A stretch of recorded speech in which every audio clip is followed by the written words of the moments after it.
The radio crackled with desperation, each word fighting through waves of static and gunfire. "Sierra team going dark. We're pinned. No visual on shooter." 8 elite Navy SEALs. America's most lethal warriors trapped in a narrow ravine with bullets raining down from 3 directions. Their exits were gone, their snipers were down, and death was closing in fast. Then, through the chaos of automatic weapons and shouting, something impossible happened. A single rifle shot split the night air, traveling over 2,000 meters to find its mark with surgical precision. The enemy machine gunner on the eastern ridge simply crumpled his weapon, falling silent. 10 seconds later, another shot. Another impossible hit. The trapped SEALs exchanged bewildered glances as their radio sparked to life with a voice none of them recognized. "Shadow Sentinel active, providing overwatch. Stand by for extraction window." 12 hours earlier, at Forward Operating Base Echo Ridge, nestled deep in the Afghan mountains, Morgan Hayes moved through the armory with the practiced efficiency of someone who'd cataloged every bullet, every rifle, every piece of equipment 1,000 times before. At 42 years old, she cut an unremarkable figure among the young warriors preparing for deployment. Her left hand trembled slightly as she adjusted the specialized medical wrap around her wrist, advanced magnetic therapy technology originally developed for astronauts, but now standard issue for chronic nerve injuries. The prescription nerve medication she'd taken that morning cost 10 times more than regular painkillers, but it was the only thing that kept her hands steady enough for the precise work of weapons maintenance. Most of the soldiers barely noticed her existence, just another support staff member keeping their gear functional while they did the real fighting. Corporal Jackson, fresh from advanced sniper school and full of the confidence that came from youth and untested skill, watched Morgan work with barely concealed disdain. "Hey, Rodriguez!" he called to his squad mate loud enough for the entire armory to hear. "Looks like they're letting anyone handle our weapons now, even old ladies who can barely lift them." Rodriguez glanced uncomfortably between Jackson and Morgan, noting how she didn't react to the insult, just continued her methodical inspection of a rifle barrel. What Jackson didn't notice was the way her eyes briefly closed, not in hurt, but in the practiced patience of someone who'd endured far worse than the mockery of children playing at war. He didn't see how her fingers traced the rifle's surface with an intimacy that spoke of muscle memory earned through countless hours under fire, or how she automatically positioned herself with clear sight lines to every entrance, a habit born from years of survival in hostile territory. Lieutenant Coleman entered the armory with a clipboard, his expression shifting when he noticed Morgan working alone in the corner. Unlike the younger soldiers, Coleman had been around long enough to recognize the signs, the hypervigilance, the precise movements despite obvious injury, the way she flinched almost imperceptibly at sudden noises. He'd seen her personnel file, or rather, he'd seen the parts that weren't redacted with thick black lines and classification stamps. "Hayes," he called, his voice carrying a respect the others missed. "Need you to double-check the scope alignments on the long guns. Sierra team is heading out tonight." She nodded without looking up, but Coleman caught the slight tension in her shoulders. Sierra team was running a high-risk reconnaissance mission into Taliban-controlled territory. The kind of operation where a misaligned scope could mean the difference between extraction and a flag-draped coffin. The afternoon crawled by with the familiar rhythm of preparation for war. Soldiers cleaned weapons, checked gear, and tried to mask their pre-mission nerves with bravado and dark humor. Morgan worked in her corner, occasionally pulling out a worn notebook filled with symbols that looked like corrupted Morse code, a personal encryption she'd developed during months of captivity when writing materials were scarce and privacy non-existent. Every few minutes, she'd glance at her watch, and at exactly 2:00 p.m., Her entire body stiffened for just a moment before she forced herself to relax. 2 p.m. The exact time her spotter Martinez had taken a bullet meant for her 5 years ago in Kandahar. The exact time she'd held him as he bled out whispering apologies for the shot she'd missed by mere millimeters because her left ear, damaged in an earlier explosion, had thrown off her spatial awareness. "You know what I heard?" Jackson continued his performance for the growing audience of bored soldiers. "I heard she got transferred here because she couldn't hack it in a real unit. Probably some diversity hire who got people killed." The words hung in the air like poison gas, toxic and spreading. Several soldiers shifted uncomfortably, but peer pressure and military hierarchy kept them silent. Morgan's hand paused on the rifle she was inspecting, her knuckles whitening slightly around the barrel. For a moment, something dangerous flickered in her gray eyes, the cold calculation of someone deciding whether violence was worth the consequences. Then she set the rifle down with deliberate care and turned to face Jackson directly. "You're right," she said quietly, her voice carrying an accent that was hard to place. "Serbian, maybe, or Croatian. I did get people killed. 3 of them. Their names were Martinez, Haynes, and Young. Would you like to know how they died?" The armory fell silent except for the distant sound of helicopters warming up on the flight line. Jackson's smirk faltered at the unexpected response, but his ego wouldn't let him back down now. "Sure, tell us your sad story. I'm sure it's real heroic." Morgan pulled up her left sleeve, revealing a forearm covered in what looked like random scars, but on closer inspection formed a strange pattern. "These aren't random," she said, tracing one with her finger. "They're grid coordinates.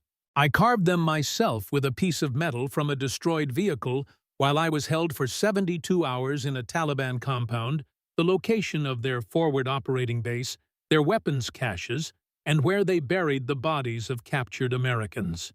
She rolled her sleeve back down with the same mechanical precision. "The intelligence I provided led to the largest special operations raid of 2018. 43 enemy eliminated. 6 American prisoners recovered alive, but I was 3 minutes too late to save my own team." Lieutenant Coleman stepped forward, his command presence filling the space between Morgan and the suddenly pale Jackson. "That's enough," he said, though it wasn't clear who he was addressing. "Hayes, I need to see you in my office now." As they walked through the maze of corridors that made up FOB Echo Ridge, Coleman kept glancing at Morgan with a mixture of respect and concern. "You didn't have to tell them that," he said quietly. "No," she agreed. "But that boy is deploying tonight into the same sector where I lost my team. If my story makes him a little less cocky, a little more careful, maybe he comes home alive." Coleman stopped walking and really looked at her, this small woman with trembling hands and a partially deaf ear who'd somehow survived what had killed so many others. "Your file," he began carefully, "mentions Unit Phantom. That's a designation I've only seen twice in 20 years of service." Unit Phantom didn't officially exist. It was a ghost unit, a collection of the military's most lethal precision shooters who operated so far in the shadows that their missions were never acknowledged, their successes never celebrated, and their failures buried in classified files. Morgan had been their youngest member and their only woman recruited at 25 after a shot in Fallujah that had saved an entire Marine platoon from 1,500 meters through a sandstorm. They'd called her Ghost Eye then, back when her hands were steady and her hearing perfect, back when she believed that skill and dedication were enough to keep everyone alive. The name had followed her through a dozen countries and 57 confirmed operations until the day Unit Phantom walked into a valley that had been compromised by an intelligence leak they'd never identified. "I need a favor," Coleman said, breaking into her memories. "Sierra Team's mission tonight. Something feels wrong about it." The intelligence is too clean, too perfect. It reminds me of—" He trailed off, but Morgan finished the thought. "Of a trap. Yes, I've been reading the same reports. The pattern is identical to what we saw before my team was hit. Someone is feeding information designed to draw units into kill zones." Coleman pulled out a tablet showing her the mission parameters. "I can't officially change anything without concrete evidence. But if someone were to monitor the operation from here, someone with experience in pattern recognition and counter-sniper operations." He let the suggestion hang in the air. Morgan studied the map, her mind already calculating distances, angles, and probable enemy positions. "I'll need access to the long-range communications array," she said. "And someone needs to make sure my old equipment is still functional." As night fell over the mountains, Sierra Team, now designated Bravo 6, for the operation prepared for insertion. Jackson, his earlier bravado dampened by Morgan's revelation, meticulously checked his rifle one more time. The mission seemed straightforward: infiltrate a suspected Taliban command post, gather intelligence, and extract before dawn. The kind of operation Navy SEALs had performed hundreds of times in these mountains. But as their helicopters lifted off into the darkness, Morgan sat in a forgotten corner of the communications building, surrounded by equipment most people didn't know existed. She'd retrieved a hard case from her personal storage, revealing a Chaytak M200 intervention rifle that hadn't seen light in 2 years. 3 small notches were carved into the stock, one for each teammate she'd failed to save. The old radio equipment hummed to life as she made adjustments with practiced ease. Her tablet displaying encrypted military-grade software originally designed for high-frequency trading algorithms, but repurposed for battlefield signal analysis. The patterns were there if you knew how to look subtle. Anomalies in enemy communication patterns, 2, perfect intelligence that suggested someone was baiting a trap. She tried to warn Sierra Team through official channels, but the mission was already in motion. Command wouldn't abort, based on the suspicions of an armory technician. So Morgan did what she'd always done when official channels failed. She improvised using her knowledge of the area's geography and her old unit's communication protocols. She set up a monitoring station that could intercept and analyze battlefield communications in real time. At exactly 200 a.m., Morgan's worst fears materialized on her screens. Sierra Team's insertion had been expected. The Taliban command post was a facade, and Bravo 6 had walked directly into a carefully orchestrated ambush. The enemy had studied American tactics, knew exactly how SEALs would approach the target, and had positioned over 20 fighters with belt-fed weapons and thermal imaging in perfect overlapping fields of fire. The team's 2 snipers were eliminated in the opening seconds of the engagement, leaving them without overwatch or long-range support. Their communications were being jammed, their extraction routes cut off, and the walls of the ravine they'd entered might as well have been the walls of a coffin. "Bravo 6, this is Echo Ridge Base. Do you copy?" The radio operator's increasingly frantic calls went unanswered as the sound of gunfire echoed through the mountains. In the armory building, Morgan listened to the fragmentary transmissions that made it through the jamming, her hands steady now, despite the tremor that plagued them in quieter moments. She could hear Jackson's voice among the chaos, no longer cocky, but professionally calm, as he called out enemy positions. They were good, these young SEALs, but good wasn't enough when you were outnumbered 3-1 in terrain that favored the enemy. The official response would take too long. Quick reaction forces were 30 minutes out. Air support was grounded by weather, and every second meant another American life hanging by a thread. Morgan made her decision in the space between heartbeats. She couldn't save Martinez, Haynes, or Young, but she could save these boys who'd trusted their lives to intelligence that had been corrupted by an enemy who'd learned to play the long game. The Chaytak came apart, and back together in her hands like an old friend returning home, each component checked with the obsessive attention to detail that separated living snipers from dead ones. She loaded match-grade ammunition designed for extreme-range engagement bullets that cost more than most soldiers made in a day, but flew true when physics said they should tumble. The magnetic therapy wrap on her left wrist would have to be enough to steady her support hand, and the medication would have to overcome the nerve damage that made her fingers feel like they belonged to someone else. The night air was thick with moisture as Morgan moved through the base like a ghost, her movements betraying none of the urgency burning in her chest.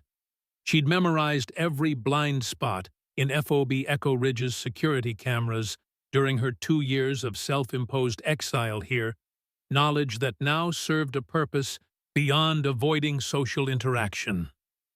The Chaitak's weight on her shoulder felt like redemption and damnation combined. 18 pounds of precision engineering that could either save 8 lives or confirm her deepest fear that she was no longer the shooter she'd once been. Her left hand trembled as she adjusted her grip, but the tremor vanished the moment she shifted into what her old instructor had called the zone, that state where heartbeat, breath, and consciousness merged into a single purpose. The route she chose wasn't on any map. It was a smuggler's path she'd discovered during her obsessive study of the surrounding terrain, one of dozens of alternate routes she'd catalogued in notebooks that no one else would ever read. 1.8 kilometers of brutal climbing through loose shale and thorn bushes that would shred exposed skin, but it led to an elevation that dominated the valley where Bravo 6 was trapped. As she climbed, her tablet displayed real-time analysis of the enemy's communication patterns. The advanced processor, originally designed for high-frequency financial trading, now repurposed to identify the Taliban commander location through signal triangulation, was cutting-edge military, adapted from Wall Street algorithms that could process millions of data points per second, giving her an advantage the enemy couldn't have anticipated. Each step up the mountain was measured against the sounds of battle echoing through the valley below. The distinctive crack of American M4 carbines was becoming less frequent, overwhelmed by the steady hammer of PKM machine guns and AK-47s. Through her earpiece, she caught fragments of Bravo 6's tactical net. Jackson calling out ammunition counts that were dropping towards 0. Sergeant Reeves trying to coordinate a breakout that everyone knew was impossible without covering fire.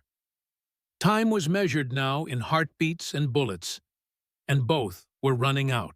Her damaged left ear made it harder to pinpoint exact positions by sound alone, but muscle memory compensated as she navigated the treacherous path in complete darkness, her night vision saved for when she'd need it most.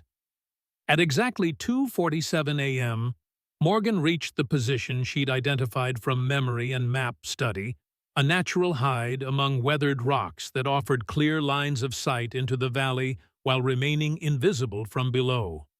The ranging data materialized in her mind, without conscious calculation, 147 meters to the primary machine gun position, 15 mm crosswind from the west, 67% humidity elevation difference of 312 meters.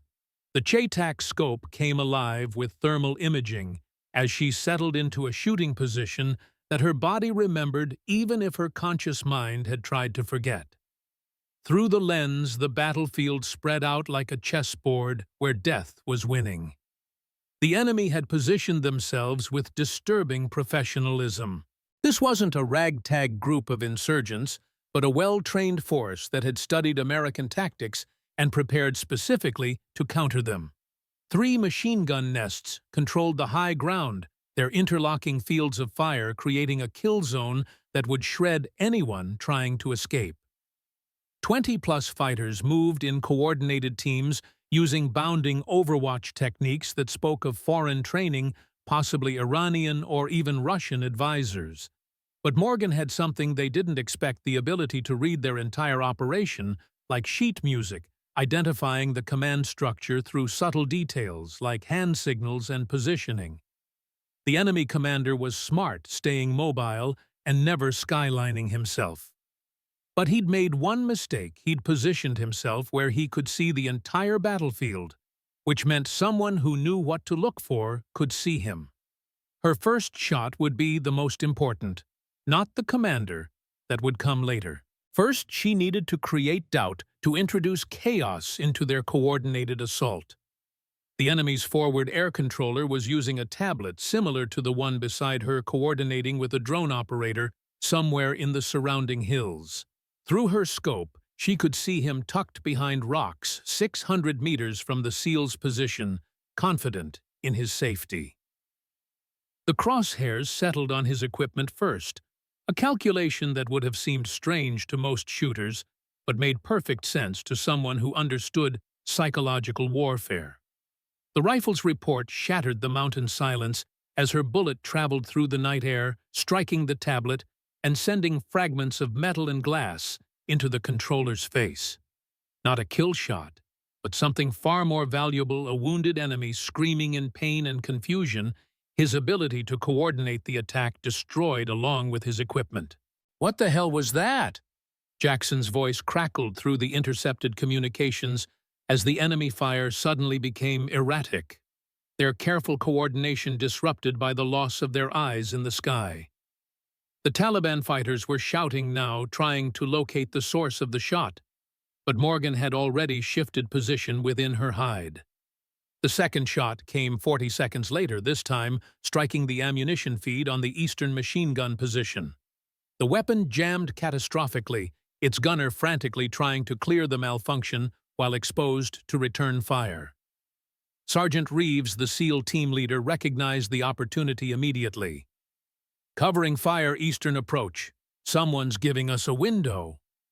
The battle's rhythm changed as Morgan worked her craft with the methodical precision of a conductor directing a deadly orchestra. Each shot was chosen not just for its immediate tactical effect, but for its psychological impact on the enemy. She wounded when killing would have been easier disabled equipment. Instead of operators, when it served her purpose, better created the impression of multiple shooters by varying her target selection. The Taliban commander, increasingly frantic, made the fatal error of stepping into clear view while trying to rally his forces. Morgan's crosshairs found him as naturally as breathing the shot already gone before conscious thought could interfere. 12 meters through mountain air, thick with humidity and crosswinds, a shot that would have been impossible for all but a handful of shooters in the world. The commander's fall created the chaos Morgan had been orchestrating. Without centralized leadership, the Taliban forces began making individual decisions driven by self-preservation rather than tactical advantage. Some sought cover from the unseen sniper. Others pressed the attack, hoping to overwhelm the SEALs before more shots could find them. In that confusion, Bravo 6 found their escape route. Jackson, his earlier arrogance replaced by combat-forged wisdom, led the breakout, while Reeves coordinated their fighting withdrawal. But Morgan could see what they couldn't: a second enemy force moving to cut off their escape, guided by another commander who'd remained hidden throughout the initial engagement. The next 15 minutes would be burned into the memories of every member of Bravo 6 as they fought their way up the valley's eastern slope. Impossibly accurate fire seemed to clear their path. Enemy fighters fell or fled before they could bring effective fire on the retreating SEALs. Equipment malfunctioned at precisely the right moments. Leaders who tried to organize pursuit found themselves wounded or pinned down by shots that came from nowhere and everywhere at once. Jackson would later describe it as feeling like God himself was running Overwatch, never knowing that God that night was a 42-year-old woman with nerve damage and survivor's guilt who'd found her redemption through iron sights and match-grade ammunition. "Shadow Sentinel, this is Bravo 6 Actual," Sergeant Reeves transmitted on an emergency frequency that Morgan had been monitoring. "I don't know who you are or where you're shooting from, but we're almost clear. Can you confirm our extraction route is secure?"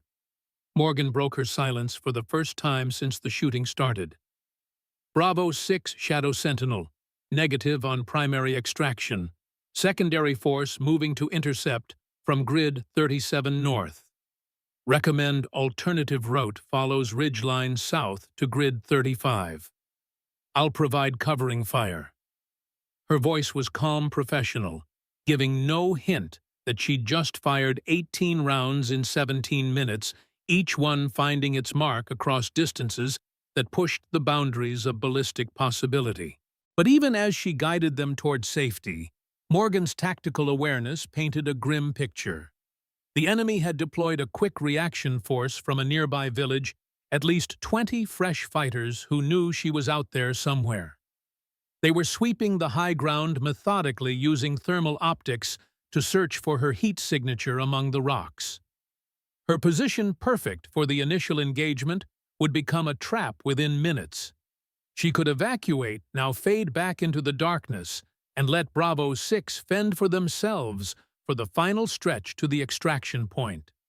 5 years ago, Unit Phantom's tactical doctrine would have demanded exactly that preserve the sniper asset for future operations.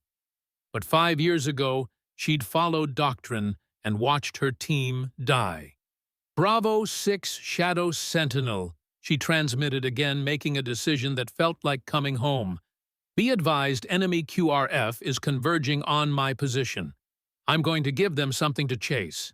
You'll have clear passage to extraction in approximately 5 minutes. Reeves's response was immediate. Negative, Shadow Sentinel. We don't leave anyone behind. Send your coordinates and we'll...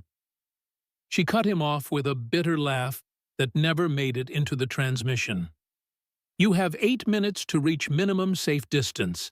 After that, things are going to get loud. Shadow Sentinel out. She switched off the radio before they could argue further, then began the delicate process of making herself visible to the enemy while maintaining enough concealment to survive the next phase of her plan. The Chaitak sang its deadly song 3 more times in rapid succession, each shot deliberately revealing her muzzle flash to the searching enemy forces. She watched through her scope as they oriented on her position, their excitement palpable as they believed they'd cornered the sniper who'd decimated their ambush. What they didn't know was that Morgan had spent 2 years memorizing every trail, every cave, every potential escape route in these mountains. She'd walked them in daylight, and darkness mapped them in her strange personal code, prepared for a day she'd hoped would never come. As the first enemy fighters crested the ridge 200 meters from her position, she was already moving, leaving behind the Chaitak, with its 3 carved notches, a warrior's farewell to the weapon that had served its final purpose. The next hour became a deadly game of cat and mouse through the Afghan mountains. Morgan led the pursuing Taliban force on a chase that took them steadily away from Bravo 6's extraction route, using every trick learned in 2 decades of warfare. She booby-trapped her back trail with improvised devices that wounded and slowed rather than killed, forcing the enemy to deal with casualties. She used the terrain like a weapon, leading them into box canyons and unstable slopes, where their numbers became a disadvantage. Her damaged hearing and trembling hands were limitations she'd learned to work around, compensating with hypervigilance, and adapted techniques that would have seemed impossible to her instructors at Fort Benning. By 4:00 a.m., Bravo 6 had reached their extraction point and lifted off in a Black Hawk helicopter, every member alive, if not unscathed. Jackson sat in the cargo bay, his hands still shaking from adrenaline, trying to process what had happened. "Who was Shadow Sentinel?" he asked Reeves over the rotor noise. The sergeant shook his head, staring out at the dark mountains below. "I don't know, son, but whoever they were, they just traded their life for ours." The radio operator interrupted their grim speculation. "Sergeant, I'm picking up something weird. Morse code on an old emergency frequency." And the pattern was simple, repeating 3 times before cutting off. PHANTOMLIVESON. 72 hours later, a recovery team found the site of Morgan's last stand. The scene told a story that would become legend among special operations forces, whispered in team rooms and planning cells across the globe. 11 enemy bodies scattered across a 300-meter area, each placed with tactical precision to create overlapping kill zones. Spent brass from multiple weapons, she'd been taking guns from the fallen and turning them against their comrades. Blood trails suggesting she'd been wounded, but kept fighting, moving, surviving long past what should have been possible. They found fragments of equipment, torn clothing, and enough evidence to confirm that someone had fought a running battle against overwhelming odds and somehow simply vanished into the mountains. The Chetak M200 was recovered from her initial position, its scope still perfectly zeroed, a final message to those who understood the language of precision. Next to it, investigators found a single sheet of paper weighted down with a rock, covered in the strange coded writing that had been Morgan Hayes' signature. When cryptographers finally broke the code weeks later, it contained detailed intelligence on Taliban positions, supply routes, and the identities of sources that had been feeding false information to coalition forces. At the bottom, written in plain English, were 4 words: accounts balanced, ghost out. Lieutenant Coleman stood in the empty armory where Morgan had spent countless hours maintaining weapons for warriors who'd never known her story. He held a small box containing the few personal effects she'd left behind, photographs of 3 young operators labeled Martinez, Haynes, and Young.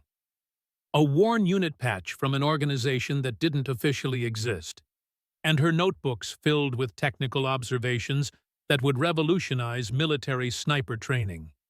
Sir Jackson appeared in the doorway, no longer the cocky young operator who'd mocked a quiet woman with trembling hands.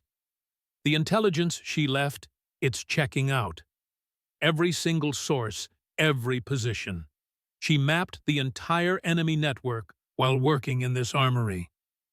Coleman nodded slowly. She never stopped being an operator, Corporal. She just found a different way to fight. The official record would list Morgan Hayes as missing in action, her second such designation in a career that existed mostly in classified files and redacted documents. But in the mountains of Afghanistan, Taliban fighters began telling stories of a ghost who could strike from impossible distances, who turned their own tactics against them, who protected American forces with supernatural skill. They called her the Mountain Spirit, a vengeful presence that haunted those who laid ambushes for coalition forces. The stories grew with each telling, becoming myth, becoming warning, becoming exactly what Morgan would have wanted, a psychological weapon that protected American lives through fear and uncertainty. FOB Echo Ridge received a new piece of equipment 3 months after Morgan's disappearance, a state-of-the-art long-range communication array that could intercept and analyze enemy signals with unprecedented accuracy.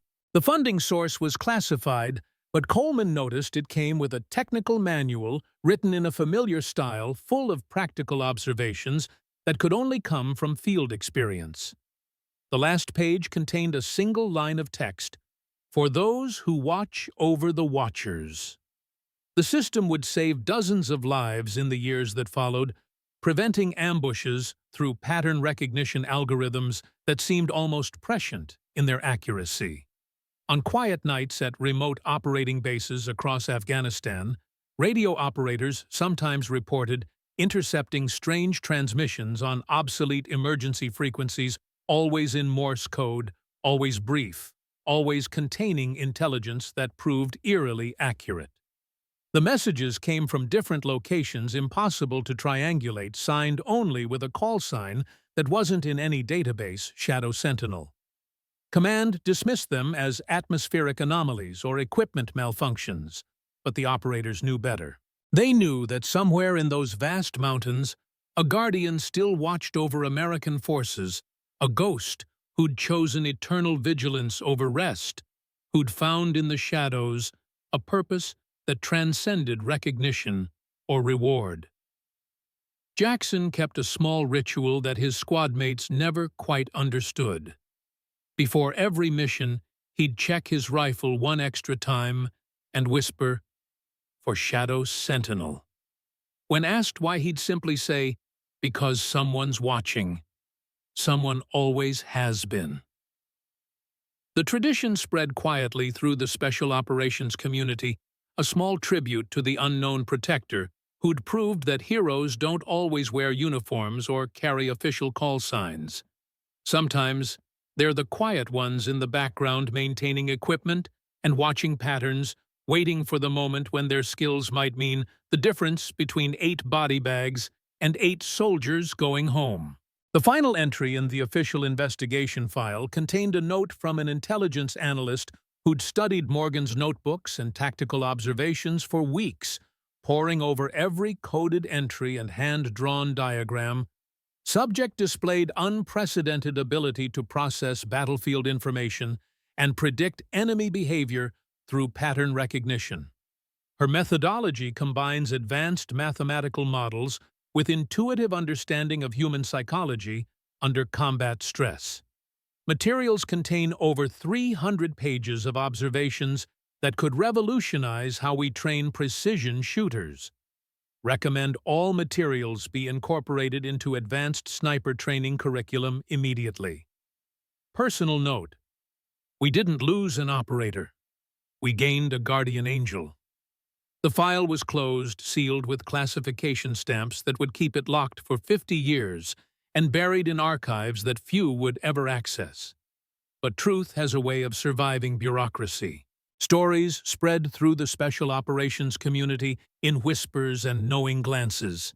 Veterans would speak of impossible shots that saved their lives, of warnings that came from nowhere, of a presence in the mountains that watched over American forces with supernatural vigilance. In the mountains of Afghanistan, on frequencies that shouldn't exist, the messages continued like clockwork. Brief transmissions in Morse code containing intelligence that proved eerily accurate. Enemy positions revealed hours before ambushes. Supply routes compromised before attacks could be launched. Always precise, always actionable, always untraceable. Radio operators across multiple forward operating bases compared notes in secret, building a map of interventions that painted a picture of someone who saw everything, who never slept, who had become one with the shadows of war. The messages came at all hours in all weather from locations that seemed impossible to reach. Always signed the same way: Shadow Sentinel still watching. The Chaytak M200 rifle rested against Morgan Hayes's shoulder like an extension of her being, the weight of its purpose transmitted through metal and composite directly to her soul. Through the thermal scope, the battlefield below resembled a macabre dance, red-orange heat signatures moving in lethal choreography against the cold blue backdrop of Afghan stone. In the dark quiet of her perch, Morgan's mind cleared with the focused tranquility that elite snipers call the zone. All external factors, her damaged ear, her trembling left hand, the bone-deep fatigue of climbing the mountain with nearly 50 pounds of gear, all fell away. What remained was pure mathematics: distance, wind speed, humidity, elevation, difference, bullet drop, and the minute adjustments needed to connect a 247-meter shot in less than ideal conditions. Few living humans could calculate such complex equations in seconds. Fewer still could translate those calculations into the precise physical movements required to place a bullet within centimeters of a designated point over a mile away. But Morgan Hayes hadn't just been Unit Phantom's only female operative. She'd been their most lethal precision shooter, with confirmed eliminations at ranges that defied conventional ballistic science. Her breath slowed. Her heartbeat steadied to a metronome-like rhythm. The targeting reticle settled on her first objective, not the Taliban commander as most would expect, but the forward air controller's tablet. This was the moment that separated true master snipers from skilled marksman target selection, based on battlefield psychology rather than traditional kill hierarchy. Destroying the communications equipment would create immediate tactical confusion with cascading effects throughout the enemy force structure. It was like removing a queen from the chessboard rather than attacking pawns. The Chaitak's report echoed across the valley like thunder, a distinctive sound, unlike the AK-47s and PKMs that dominated the firefight. The bullet traveled 600 meters in a fraction of a second, striking the Taliban controller's tablet with pinpoint accuracy. Shards of glass and metal ripped into the man's face, and his screams added another layer of chaos to the battlefield. Below in the killing zone, Jackson's voice crackled through the intercepted radio. "What the hell was that?" Morgan allowed herself the ghost of a smile as she watched the enemy's coordinated fire patterns immediately deteriorate. The forward air controller had been directing their movements, synchronizing their fields of fire. Now he was out of the equation, clutching his wounded face, his equipment destroyed. She shifted position within her hide. A basic tenet of sniper tradecraft: never fire twice from the same spot. The Chaitak made its second statement 40 seconds later, the bullet traveling over 2,000 meters to strike the ammunition feed mechanism on the eastern machine gun nest. The weapon jammed catastrophically, the gunner exposing himself as he frantically tried to clear the malfunction. Morgan's mental battlefield map updated in real time as she processed every movement below. She wasn't just taking shots, she was conducting an orchestra of chaos, each bullet a deliberate note in a symphony designed to dismantle the enemy's will to fight. Through her earpiece, she heard Sergeant Reeves recognize the opportunity she'd created. "Covering fire, eastern approach. Someone's giving us a window." The 8 trapped SEALs responded with the disciplined aggression that made them America's premier warriors, their fire now concentrated and purposeful, rather than the desperate suppression of men who believed they were about to die. Morgan's third shot disabled another machine gun position. Her fourth wounded, but deliberately didn't kill a Taliban fighter in a highly visible position, forcing his comrades to drag him to safety, further disrupting their formations. Her fifth shot destroyed a stack of ammunition boxes, creating secondary explosions that made the enemy believe they were taking fire from multiple directions. Each intervention was calculated to create maximum psychological impact while providing tactical advantages to the SEALs below. This wasn't mere sharp shooting, it was battlefield manipulation at its highest form. The Taliban commander, increasingly desperate as his carefully planned ambush disintegrated, made the fatal error of stepping into partial view while trying to rally his forces. The thermal scope revealed his distinctive hand gestures and the deference with which others responded to him. Morgan's crosshairs found him with the inevitability of fate. At 212 meters, nearly 1.4 miles through mountain air thick with humidity and variable crosswinds, the shot required compensation for the Earth's rotation and the bullet's ballistic arc, a distance where most military snipers wouldn't even attempt engagement. The Chaitak's report echoed across the mountains, and 5/8 of a second later, the Taliban commander crumpled mid-gesture. The effect on enemy morale was immediate and devastating. Without centralized leadership, their coordinated assault fractured into individual survival decisions. Some fighters pressed forward, hoping to overwhelm the SEALs before more mysterious shots found them. Others sought cover from the unseen sniper, their offensive momentum broken. In that moment of confusion, Bravo 6 seized their opportunity. Jackson, the arrogant young corporal whose mockery seemed a lifetime ago, now led the breakout with the decisive confidence of a seasoned operator. Sergeant Reeves coordinated their fighting withdrawal, the team moving in disciplined bounds, covering each other as they navigated toward what they believed was their extraction point. But from her elevated position, Morgan saw what they couldn't: a second Taliban force of at least 15 fighters moving to cut off their escape route. This wasn't a random patrol, but a deliberately positioned blocking force further evidence that the ambush had been meticulously planned by someone with intimate knowledge of U.S. Special Operations procedures. Morgan keyed her radio, breaking the silence she'd maintained since the operation began. Shadow Sentinel to Bravo 6. Be advised, secondary enemy force at grid coordinates 37 north. Your primary extraction route is compromised. Recommend immediate diversion to Ridgeline at grid 35. There was a moment of stunned silence before Sergeant Reeves responded, his voice tight with controlled tension. This is Bravo 6 Actual. Identify yourself and authentication code. Morgan didn't have time for protocol. The secondary Taliban force was less than 4 minutes from intercepting the SEALs. No authentication available. Check your 3 o'clock 400 meters. 15+ hostiles moving to block your extraction. I'm providing overwatch from elevation 2750. Make your decision now, Sergeant.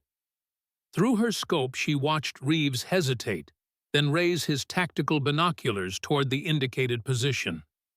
His body language shifted immediately, the subtle tension of a team leader who has just confirmed a lethal threat to his men. Bravo 6, moving to alternate route. Keep those bastards off us. Morgan's response was not in words, but in action.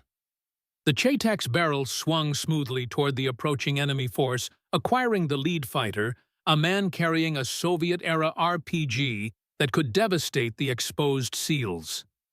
The bullet caught him center mass, the impact lifting him off his feet. The RPG clattered to the ground unfired. Morgan's next shot struck the weapon itself, rendering it useless to the others. What followed was 15 minutes of the most precise covering fire ever witnessed in modern warfare. As Bravo 6 fought their way up the valley's eastern slope toward the ridgeline, Morgan systematically eliminated threats before they could bring effective fire on the retreating SEALs. One by one, Taliban fighters who raised weapons toward the Americans found themselves wounded or killed by shots that seemed to materialize from the darkness itself. Equipment malfunctioned at precisely the right moments. Fighters who tried to organize pursuit found themselves pinned down by uncannily accurate fire. To Bravo 6, it must have seemed like divine intervention, as though some guardian angel had spread protective wings over their desperate escape. They couldn't know that their salvation came from a 42-year-old woman with damaged hearing and trembling hands, who'd found a path to redemption through the precision alignment of breath aim and trigger pull. As the SEALs neared the ridgeline that would provide them cover to the secondary extraction point, Morgan's tactical awareness highlighted a new threat. Her earpiece crackled with intercepted Taliban communications, untranslated but unmistakable in their urgency. She patched the signal through her tablet's analysis software, converting the Pashto to text. The translation confirmed her fears. All units, American sniper on high ground. Coordinates narrowed to eastern quadrant elevation, approximately 2,700 meters. Quick reaction force deploying from Village 17. Find this shooter. The Taliban had identified her general position and were deploying reinforcements, fresh fighters with night vision capabilities and thermal optics. Morgan's perfect shooting perch was transforming into a trap. She keyed her radio one last time. Bravo 6 Shadow Sentinel, you're almost clear. Enemy QRF deploying to my position. I'll create a diversion to draw them away from your extraction. Get your men home, Sergeant. Reeves's response was immediate and emphatic. Negative, Shadow Sentinel. We don't leave our people behind. Send coordinates for reinforcement. Morgan almost smiled at the predictable response. The code that bound these men together, never leave a fallen comrade, was admirable but impractical in this situation. The math was simple: 1 life against 8. Her life against theirs. Appreciate the sentiment, Bravo 6, but this isn't negotiable. I'm not one of yours. She paused, knowing this would be her final transmission. You have 8 minutes to reach minimum safe distance. After that, things are going to get loud. Shadow Sentinel out. She switched off the communication device before Reeves could argue further. There would be no extraction for her, not with a Taliban quick reaction force already moving up the mountain. The best she could do was ensure Bravo 6 reached safety by drawing the enemy in the opposite direction. With methodical efficiency, Morgan prepared for her final act. She fired 3 more shots in rapid succession, deliberately allowing her muzzle flash to be visible to the searching enemy forces. Through her scope, she watched them adjust their search pattern, converging on her position with the excitement of hunters who believe their prey is cornered. What they couldn't know was that Morgan Hayes had spent 2 years mentally mapping every trail, every cave, every escape route in these mountains. While her official job was maintaining weapons, her real work had been preparing for exactly this scenario, a fighting withdrawal through terrain she knew better than the men who had lived there all their lives. As the first Taliban fighters reached the ridge 200 meters from her position, Morgan was already gone, having left behind the Chetak M200 with its 3 carved notches, one for each teammate she'd failed to save. A warrior's tribute to the weapon that had served its final purpose. In its place, she'd left something far more valuable, a small radio receiver rigged to her remaining ammunition. When the Taliban found her position, they would find not a trapped American sniper, but a nasty surprise that would further convince them she was something more than human.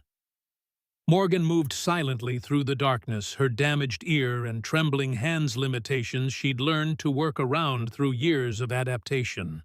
Her pack contained only essentials: a modified M4 carbine with suppressor, her tactical tablet, a medical kit, water, and high-calorie ration bars.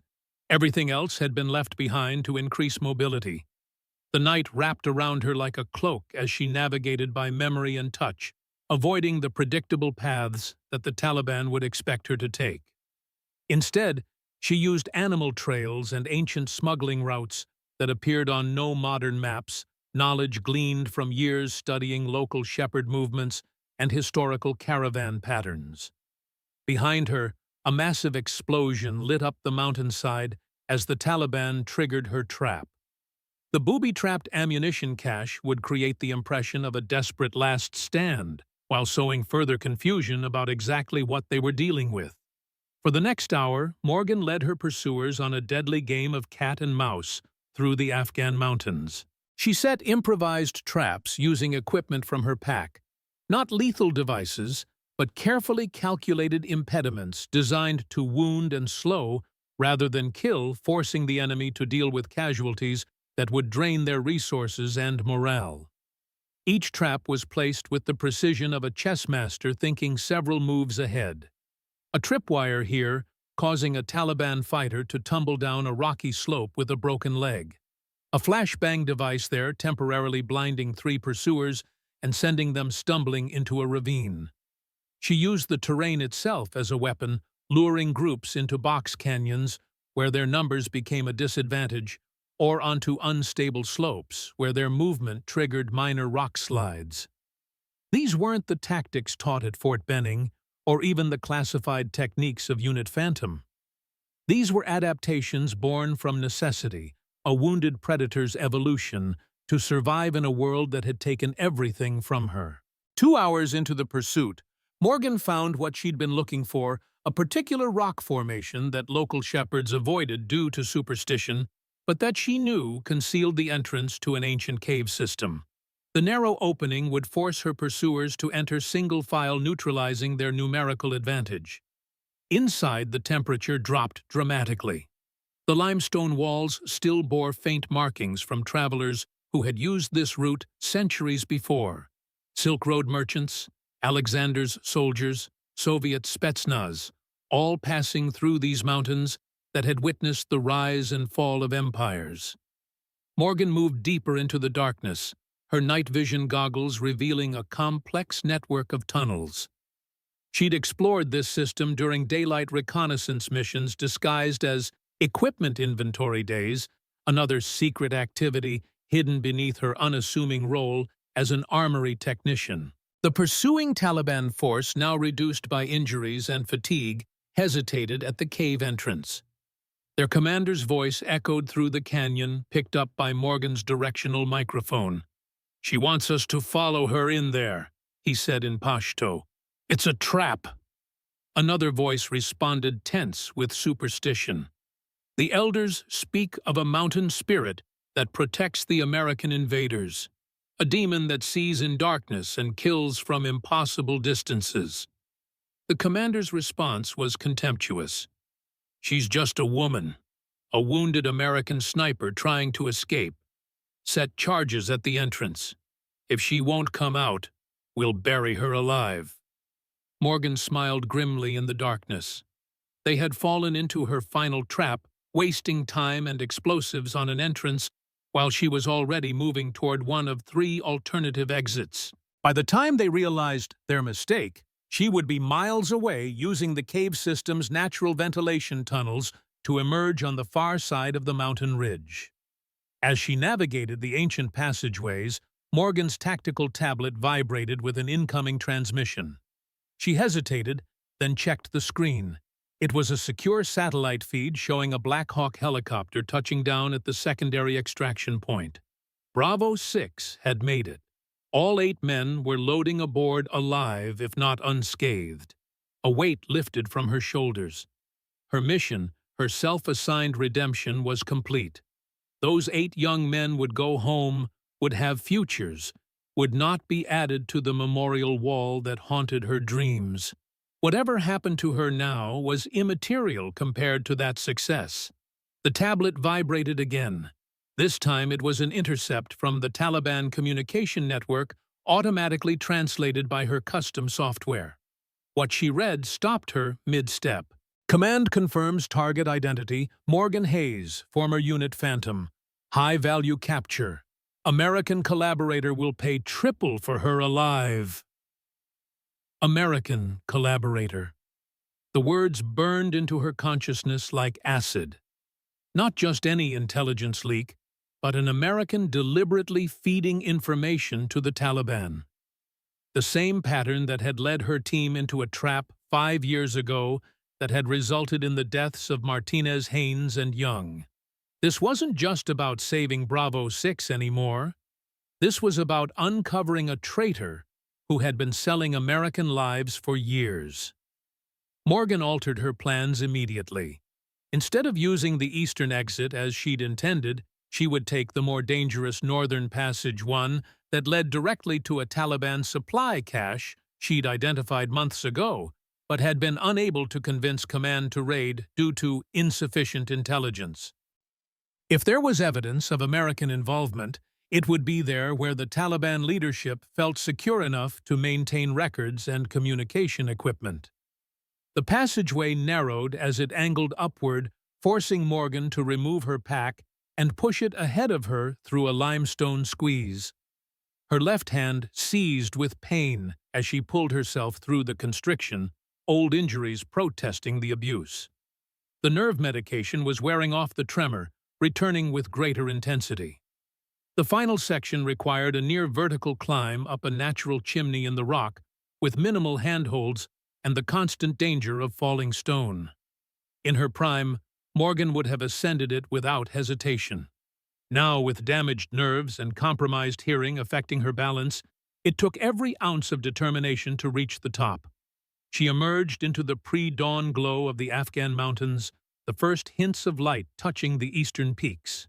The air was thin at this altitude, crystalline and sharp in her lungs.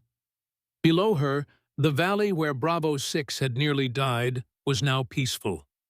The sounds of battle replaced by the eternal silence of the high country.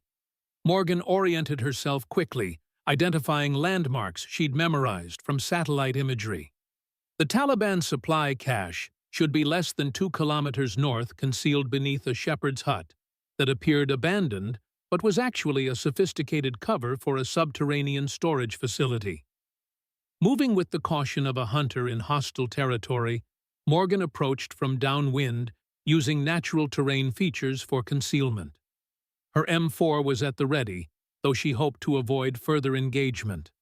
Her mission now was intelligence gathering, not combat. The shepherd's hut appeared exactly as expected, a simple stone structure with a sagging wooden roof, indistinguishable from dozens of others scattered throughout these mountains. But subtle details confirmed her suspicions. The ground around the entrance was compacted from heavy foot traffic, and a nearly invisible antenna protruded from one corner of the roof. Morgan circled the structure twice, identifying tripwires and primitive but effective alarm systems.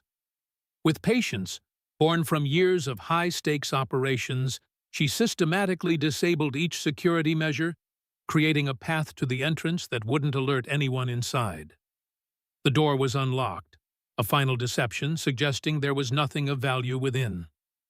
Morgan entered in a low crouch, her M4 sweeping the apparently empty interior. The dirt floor was bare, except for a weathered prayer rug and some abandoned cooking implements. To an untrained observer, the hut contained nothing of interest. But Morgan's experienced eye immediately noted the irregularities in the stone wall behind the prayer rug, subtle differences in the mortar pattern that suggested a concealed entrance. She moved the rug aside, revealing a trap-door set into the packed earth floor. This was it, the entrance to the supply cache and potentially evidence of American betrayal. Morgan hesitated, listening intently with her good ear. No sounds of movement below. Either the facility was empty, or its occupants were very good at maintaining silence. Either way, she had no choice but to proceed. The trapdoor opened with surprising ease, revealing a metal ladder descending into darkness. Morgan switched her night vision back on and began the climb down, her M4 slung across her back, but ready to be brought into action in seconds if needed. The underground facility was far more sophisticated than she had anticipated. The walls were reinforced concrete, the floor tiled. Fluorescent lighting fixtures, currently dark, lined the ceiling. This wasn't a crude storage bunker, but a properly engineered installation that would have required significant funding and expertise to construct. Morgan moved silently through the main corridor, noting stacked crates of ammunition and medical supplies. Most bore Russian or Chinese markings, but some disturbingly had U.S. military inventory codes. Diverted supplies that should have gone to coalition forces, now in enemy hands. At the end of the corridor, a metal door stood partially open. Morgan approached with weapon raised, then froze as she registered what lay beyond. It was a communications center far more advanced than anything the Taliban should have possessed. Multiple computer workstations, satellite communication equipment, and a wall covered with maps of coalition force positions.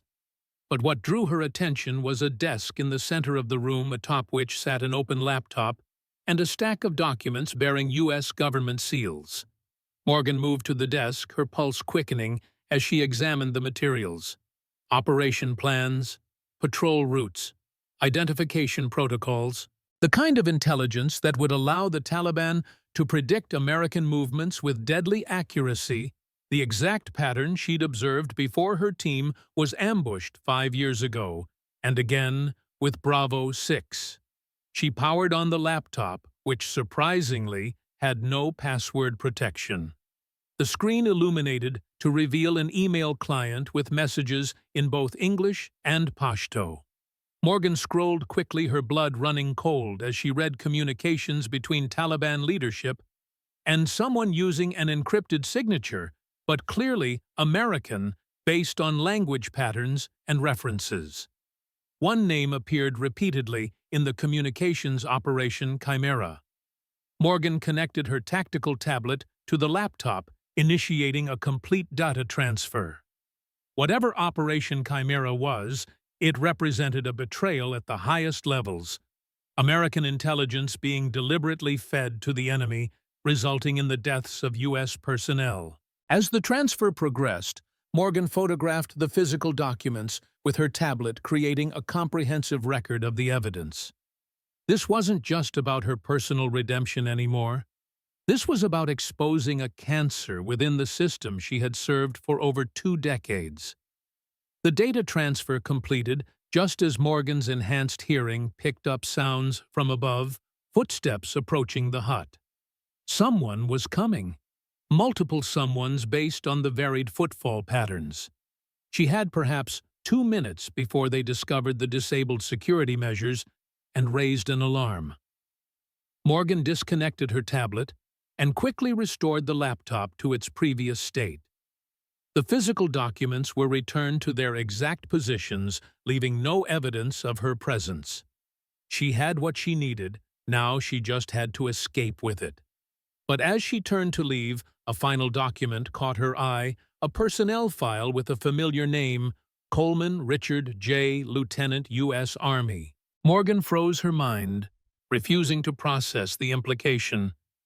Lieutenant Coleman, the man who had shown her respect when others mocked her, who had recognized her capabilities, who had tacitly approved her monitoring of Bravo 6's mission. Lieutenant Coleman listed as a primary contact for Operation Chimera. The betrayal hit Morgan like a physical blow. Not just any American collaborator, but someone she had trusted, someone who had access to every aspect of base operations at Echo Ridge. It explained how the Taliban had such perfect intelligence, how they always seemed one step ahead of coalition forces. She took a final photograph of the document, then moved quickly back to the ladder. The voices above were clearer now, Taliban fighters arriving for a scheduled meeting, unaware that their secure facility had been compromised. Morgan ascended the ladder with controlled urgency, emerging into the shepherd's hut just as the first fighters reached the perimeter. She slipped out the rear of the structure using the morning shadows for concealment, and began her withdrawal through a dried stream bed that offered cover while minimizing footprints. The intelligence she'd gathered was too important to risk in direct combat. She needed to find a secure transmission point to upload the data to trusted contacts outside the immediate chain of command. But with Coleman's involvement confirmed, she couldn't risk using any official channels connected to Echo Ridge. Morgan moved southeast toward a ridgeline where satellite coverage would be optimal. Her tactical tablet contained encryption protocols that would allow secure transmission to specific individuals within U.S. intelligence services, people she had worked with during her unit Phantom days, whose integrity she trusted implicitly. The sun was fully above the horizon now, eliminating the advantage of her night vision equipment. Morgan adjusted her movement pattern accordingly, using terrain features for concealment, and traveling only when natural sounds whined through the valleys. Birds startling from cover would mask any noise she might make. By mid-morning, she reached the transmission point, a rocky outcropping with clear lines of sight in all directions, ensuring she couldn't be approached without warning. Morgan set up her tablet's satellite antenna and began the complex process of establishing a secure connection. The transmission included everything: the evidence of Operation Chimera, Coleman's involvement, the sophisticated Taliban facility, and the diverted U.S. supplies. She added her own detailed analysis, connecting these new findings to the ambush patterns she'd observed over 5 years. The message was addressed to 3 individuals: a deputy director at the Defense Intelligence Agency, who had been her handler during Unit Phantom operations, a Senate Intelligence Committee staffer who had once helped expose corruption within private military contractors, and a senior JAG officer who had prosecuted previous cases of treason within the military. As the transmission completed, Morgan knew she had crossed a point of no return. If the Taliban didn't kill her, her own side might, or at least those compromised elements that were part of Operation Chimera. She was now truly a ghost, operating outside all official structures, with enemies on all sides. But for the first time in 5 years, she felt something like peace. Martinez, Haynes, and Young would have their justice. The system that had failed them would be forced to acknowledge its rot. And Bravo 6, those 8 young men who had nearly died in another rigged ambush, they were safe, carrying forward the legacy of American special operations without knowing how close they had come to becoming sacrificial pawns in a game played by traitors. Morgan disassembled her transmission equipment and buried it beneath a cairn of rocks, a location she could return to if needed, but nothing that would immediately identify her presence to searching eyes. Then she shouldered her pack and continued moving, putting distance between herself and the shepherd's hut before the Taliban discovered their security breach. By nightfall, she had traveled over 15 kilometers through some of the most unforgiving terrain on Earth. Her body screamed with fatigue, old injuries flaring with each step. The nerve medication had completely worn off, leaving her left hand nearly useless, spasming uncontrollably against her will. Still, she pushed on, finding shelter in a natural cave formation as darkness fell. Inside, she allowed herself 4 hours of fitful sleep, the maximum she dared risk with potential pursuers still in the field. When she awoke, Morgan performed a thorough equipment check by the dim red light of her tactical flashlight. Her supplies would last another 3 days at most. After that, she would need to either find a cache approach a friendly village for resupply or make her way back to a coalition base. None of those options seemed viable, given the current circumstances. With Coleman's betrayal confirmed, she couldn't trust any official channels. The Taliban would have her description circulating among local villages, and coalition supply caches were likely being monitored specifically for her. Morgan was truly alone, a ghost, operating in the shadows between official existence and death. But this was familiar territory for a Unit Phantom operative. They had trained precisely for this scenario, complete isolation in hostile territory, with mission parameters that superseded personal survival. As dawn approached, Morgan prepared to move again. Her immediate objective was to put as much distance as possible between herself and any pursuing forces while continuing to gather intelligence on Operation Chimera. If Coleman was involved, others at Echo Ridge might be as well. The conspiracy might extend far beyond a single lieutenant. She was checking her M4's action when her tactical tablet vibrated with an incoming transmission. Morgan tensed. She had disabled all standard communication functions to prevent tracking. Only the highest priority emergency channel remained active, a frequency used exclusively by Unit Phantom operatives, a frequency that should have been dormant for 5 years. The message was brief text only encoded in the unit's proprietary cipher. Ghost Eye confirmed active. Chimera exposed. Containment teams deployed to Echo Ridge. Exfil coordinates follow. Authentication Martinez 7 Delta. The authentication code stopped Morgan's breath in her throat. It referenced Martinez, her fallen spotter, and their 7th operation together in the Delta region. Information known only to Unit Phantom Command and herself. Someone had received her transmission. Someone with authority was moving against Operation Chimera. And most importantly, someone was offering extraction. The coordinates indicated a location approximately 30 kilometers northeast, a remote valley that would be suitable for helicopter landing. The extraction window was narrow, 200 hours the following night, less than 24 hours away. Morgan studied the message, searching for any indication of deception. It appeared legitimate, but after Coleman's betrayal, she was reluctant to trust any official communication. This could be an elaborate trap designed to lure her into the open. Yet the authentication code was perfect, a detail so specific that it would be nearly impossible for an outsider to fabricate. And the response had come too quickly for someone to have broken into the Unit Phantom communication protocols after intercepting her transmission. Decision time. Trust the extraction offer and move toward the coordinates, or continue operating independently with dwindling supplies and increasing physical limitations. Morgan chose a middle path. She would move toward the extraction point, but approach with extreme caution, establishing surveillance positions before the designated time to verify that the situation was legitimate. If she detected any signs of ambush or deception, she would withdraw into the mountains and find another way to continue her mission. With this plan set, Morgan erased all traces of her presence from the cave and began the long journey northeast.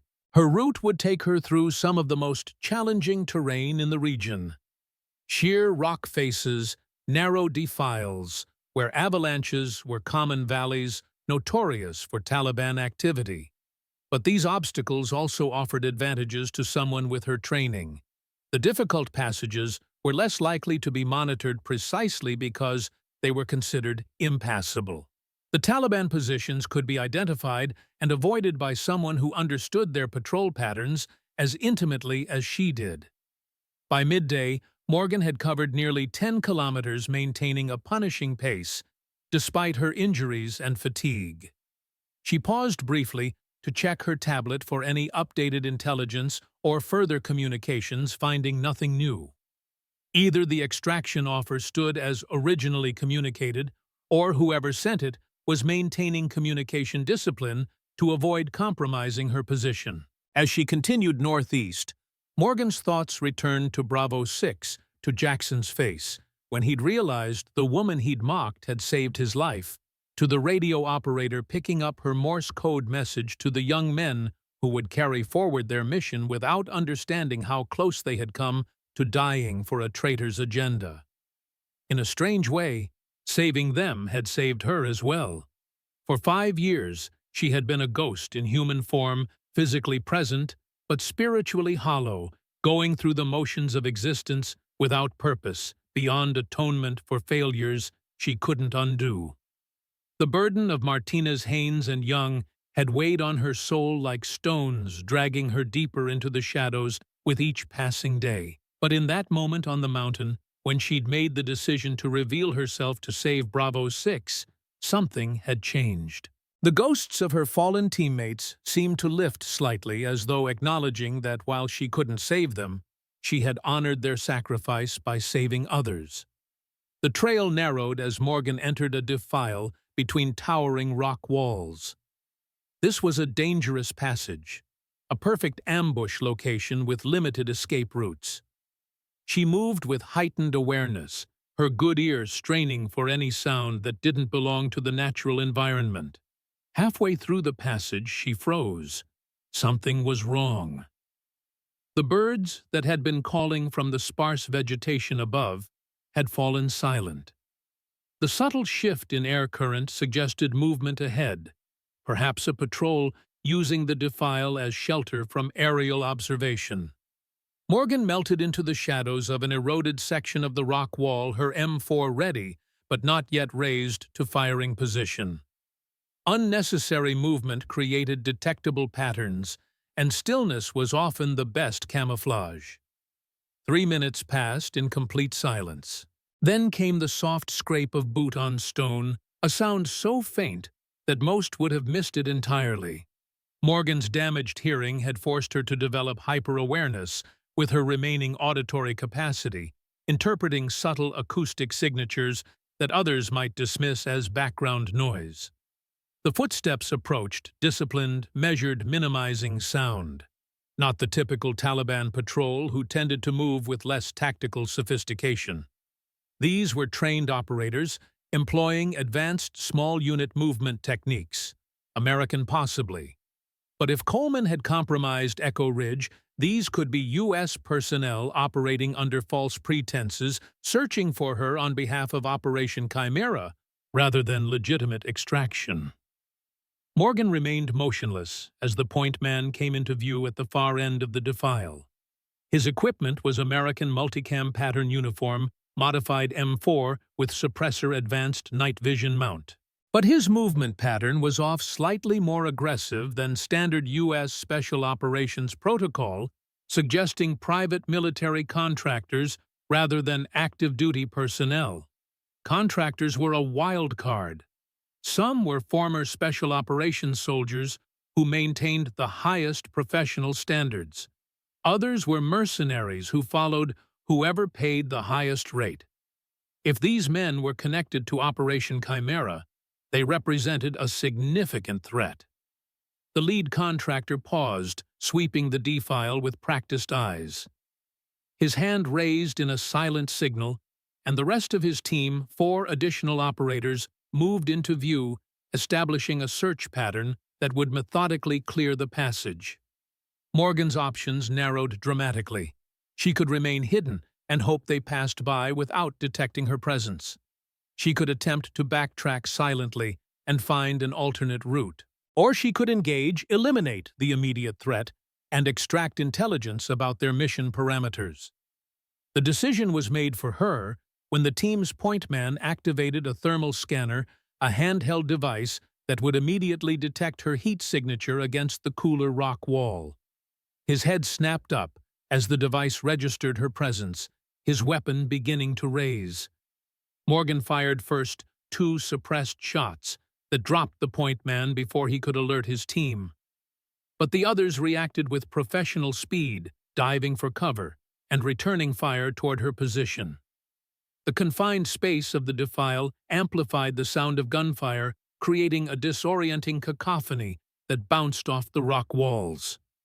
Morgan used this to her advantage, changing position immediately after firing and attacking from unexpected angles. Her tactics were those of a ghost strike, vanish, reappear, where least expected. The contractors were good, but they were fighting a conventional engagement against an opponent trained specifically for asymmetric warfare against superior numbers. 2 minutes into the firefight, Morgan had eliminated 3 of the 5 contractors without taking fire herself. The 4th was wounded, pinned down behind a boulder with limited visibility. The 5th had withdrawn to the entrance of the defile, presumably to call for reinforcements. Morgan circled behind the wounded contractor, approaching from his blind spot. With practiced efficiency, she disarmed him and applied a restraint to his unwounded arm. "Who sent you?" she demanded, her voice barely above a whisper. The man's eyes widened in recognition. "You're Hayes, Ghost Eye." "Who sent you?" she repeated, applying pressure to his wounded shoulder. He grimaced, but didn't cry out. "Chimera Recovery Team. Primary objective is to eliminate you and recover any intelligence materials in your possession. Secondary objective is to sanitize the Shepherd's Hut facility." Morgan's suspicions were confirmed. The extraction offer had been a ruse designed to direct her movement toward a predetermined interception point. These men weren't here to rescue her. They were here to silence her. "Who runs Chimera?" she pressed, increasing the pressure. The contractor laughed, despite his pain. "You really think I know that? We get our orders through cutouts. Triple pay for high-risk recovery operations, no questions asked." And Lieutenant Coleman at Echo Ridge, mid-level facilitator, provides operational intelligence and access. There are others like him at every major installation. The information aligned with what Morgan had already discovered, but suggested a much broader conspiracy than she had initially suspected. Not just a single traitor, but a network of them embedded throughout the coalition command structure. The 5th contractor would be calling for backup. Morgan needed to move quickly. The extraction coordinates was that a setup? The wounded man nodded. "Kill zone. 3 sniper teams, 2 quick reaction forces. They're very motivated to find you, Hayes. Whatever you discovered has some important people extremely nervous." Morgan processed this information rapidly. The extraction had been fake, but now she knew exactly where the enemy would be concentrating their resources away from her actual intended path. "Your friends are coming for you," she told the contractor. "I'm not going to kill you, but I can't leave you mobile either." With clinical efficiency, she used the man's own equipment to secure him to the boulder, ensuring he was stable but unable to pursue or assist his colleagues. She administered a field dressing to his wound not out of compassion, but because a dead body would be immediately recognized as a hostile action, while a restrained survivor might be assumed to be the result of standard Taliban tactics. Before leaving, Morgan collected identification from the fallen contractors. These weren't standard military IDs, but specialized access cards for a private military company. She didn't recognize Black Summit Security. Another piece of the puzzle to add to her growing intelligence file on Operation Chimera. With the immediate threat neutralized, Morgan exfiltrated from the defile through a near-vertical chimney in the rock face, a route that would be challenging for someone with her injuries, but impossible for a conventional pursuit team to follow quickly. At the top, she paused to catch her breath and reassess her situation. The fake extraction coordinates were northeast. The contractors had been positioned to intercept her along the most logical approach route. This suggested that whoever was running Chimera had a solid psychological profile on her. They knew how she thought, how she would move, which paths she would likely choose.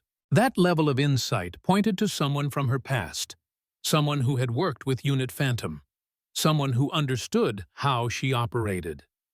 Morgan shifted her planned route, abandoning all conventional tactical wisdom.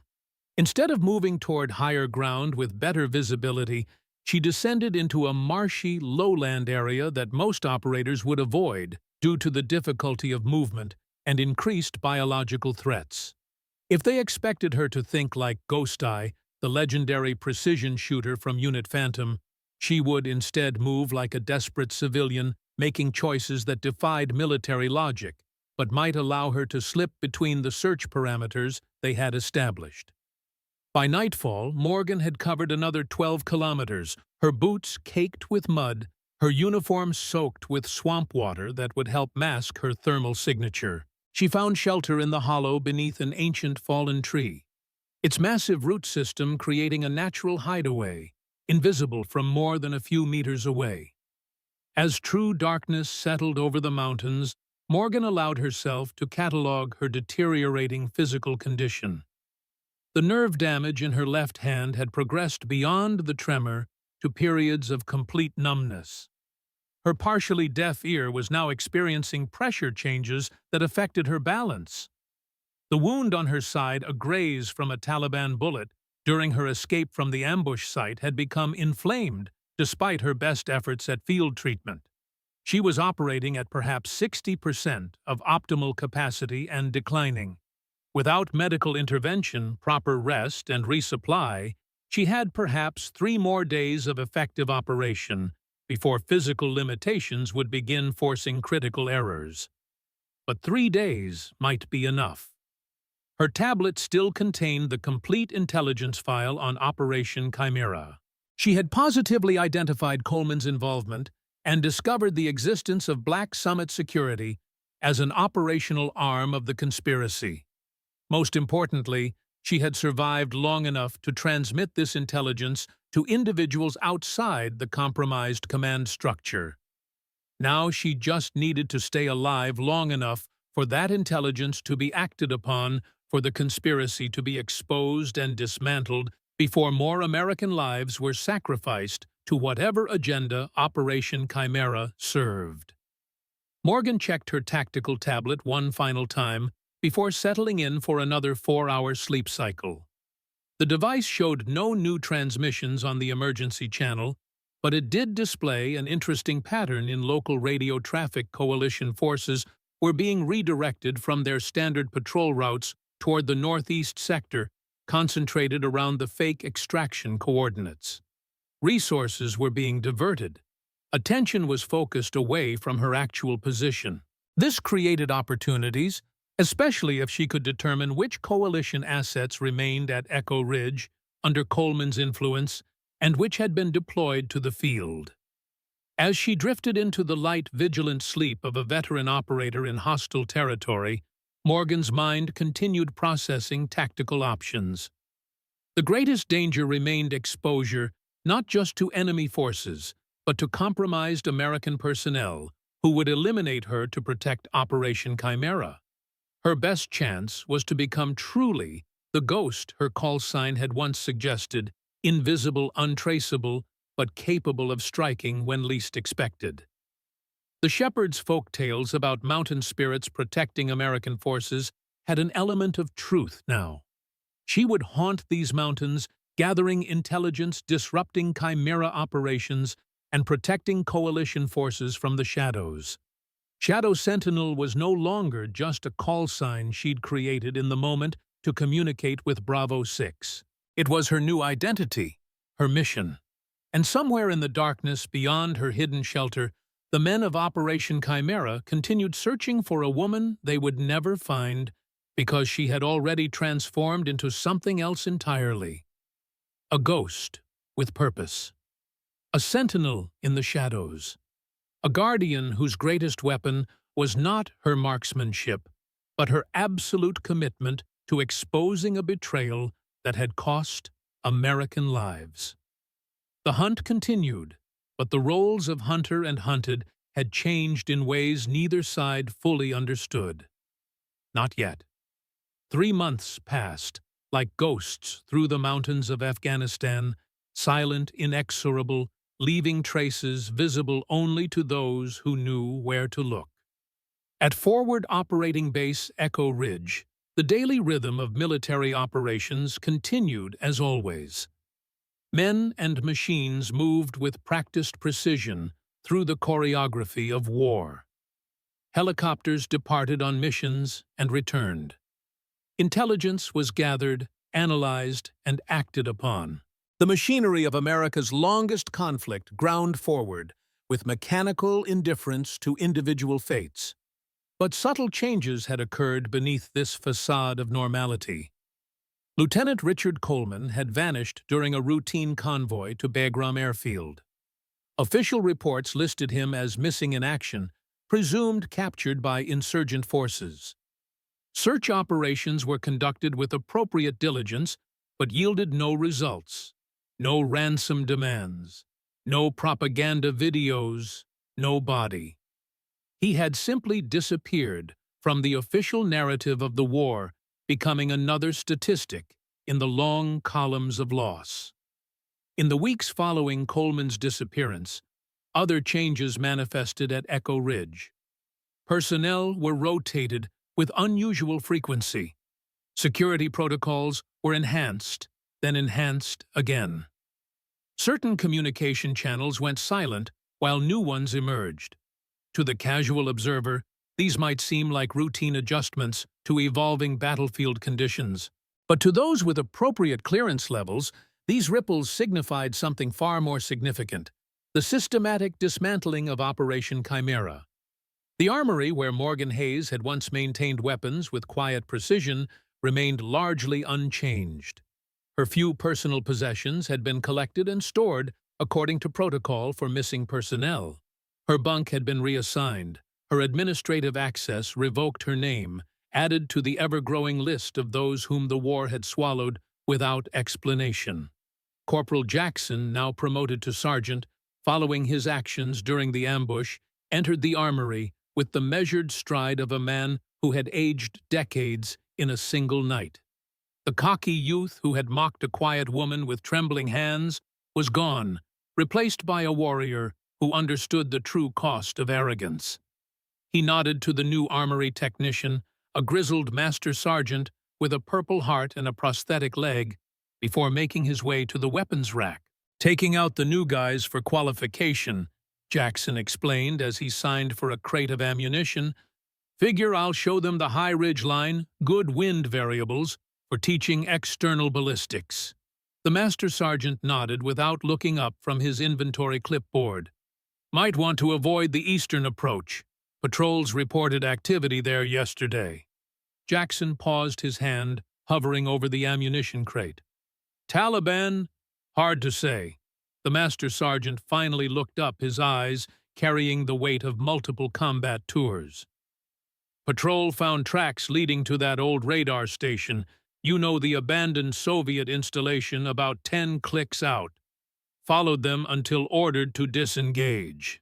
"Ordered by who?" The master sergeant shrugged. "Above my pay grade, Sergeant. Orders came directly from Colonel Harrison." Jackson processed this information with the careful neutrality that had become his trademark since the ambush. Colonel Harrison had arrived at Echo Ridge only 2 weeks after Coleman's disappearance. a hardened intelligence officer with direct ties to the Pentagon and a background so heavily redacted that rumor had replaced fact in the minds of most personnel. "Understood," Jackson said, completing the ammunition withdrawal. "We'll stick to the western ridge."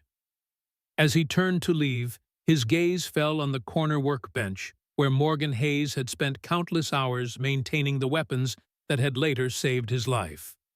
The space was now occupied by crates of new optical sights, advanced models that had arrived without explanation or requisition, simply appearing one morning as though conjured from the ether. "Master Sergeant," Jackson said, keeping his tone conversational, "you ever hear any more about that Shadow Sentinel business? The sniper that saved my team?"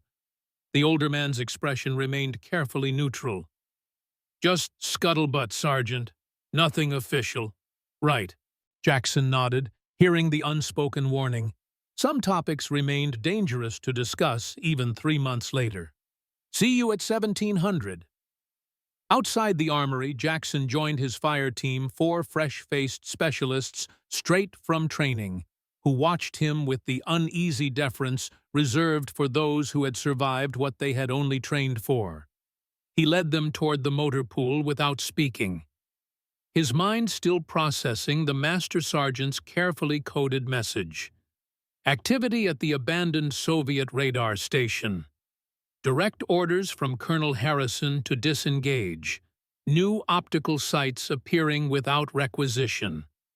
These weren't random occurrences, but data points in a pattern that had been emerging since Coleman's disappearance. Something was happening at Echo Ridge, something beyond the official operational parameters of a forward operating base in contested territory. Jackson had seen enough to recognize the fingerprints of a classified operation in progress, but his clearance level provided only glimpses through a keyhole at the larger picture beyond. What he did know was, this 3 months ago, an unremarkable woman named Morgan Hayes had saved his life and the lives of his entire team through shooting that defied the laws of physics and tactical doctrine. She had then disappeared into the mountains, pursued by Taliban forces, leaving behind only a coded message and a legend that grew with each retelling. 2 weeks later, Lieutenant Coleman had vanished without trace during a routine convoy.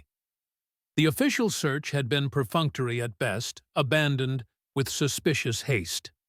Then came Colonel Harrison and his team of stern-faced intelligence officers. The new communication equipment installed in a secure room that hadn't existed before. The personnel rotations that removed specific individuals from Echo Ridge with minimal explanation. The increased drone activity focused on a 50-kilometer radius that included the Soviet radar station. Jackson wasn't cleared to know what these events signified, but 15 years of military service had taught him to recognize patterns. Something significant had been set in motion the night Shadow Sentinel had saved Bravo 6, and that something continued to unfold beneath the veneer of routine operations. As he reached the motor pool and began the pre-mission briefing for his new team members, Jackson maintained his professional demeanor. But a part of his mind remained fixed on the mountains to the east, where an abandoned Soviet radar installation sat like a Cold War relic against the Afghan sky, and where perhaps answers waited for those with the courage to seek them. The abandoned radar station had once been the pride of Soviet military technology, a forward listening post designed to monitor American aircraft movements during the Soviet-Afghan War. After the Soviet withdrawal, it had fallen into disrepair, its sophisticated equipment looted or destroyed, its concrete buildings slowly surrendering to the relentless assault of mountain winters.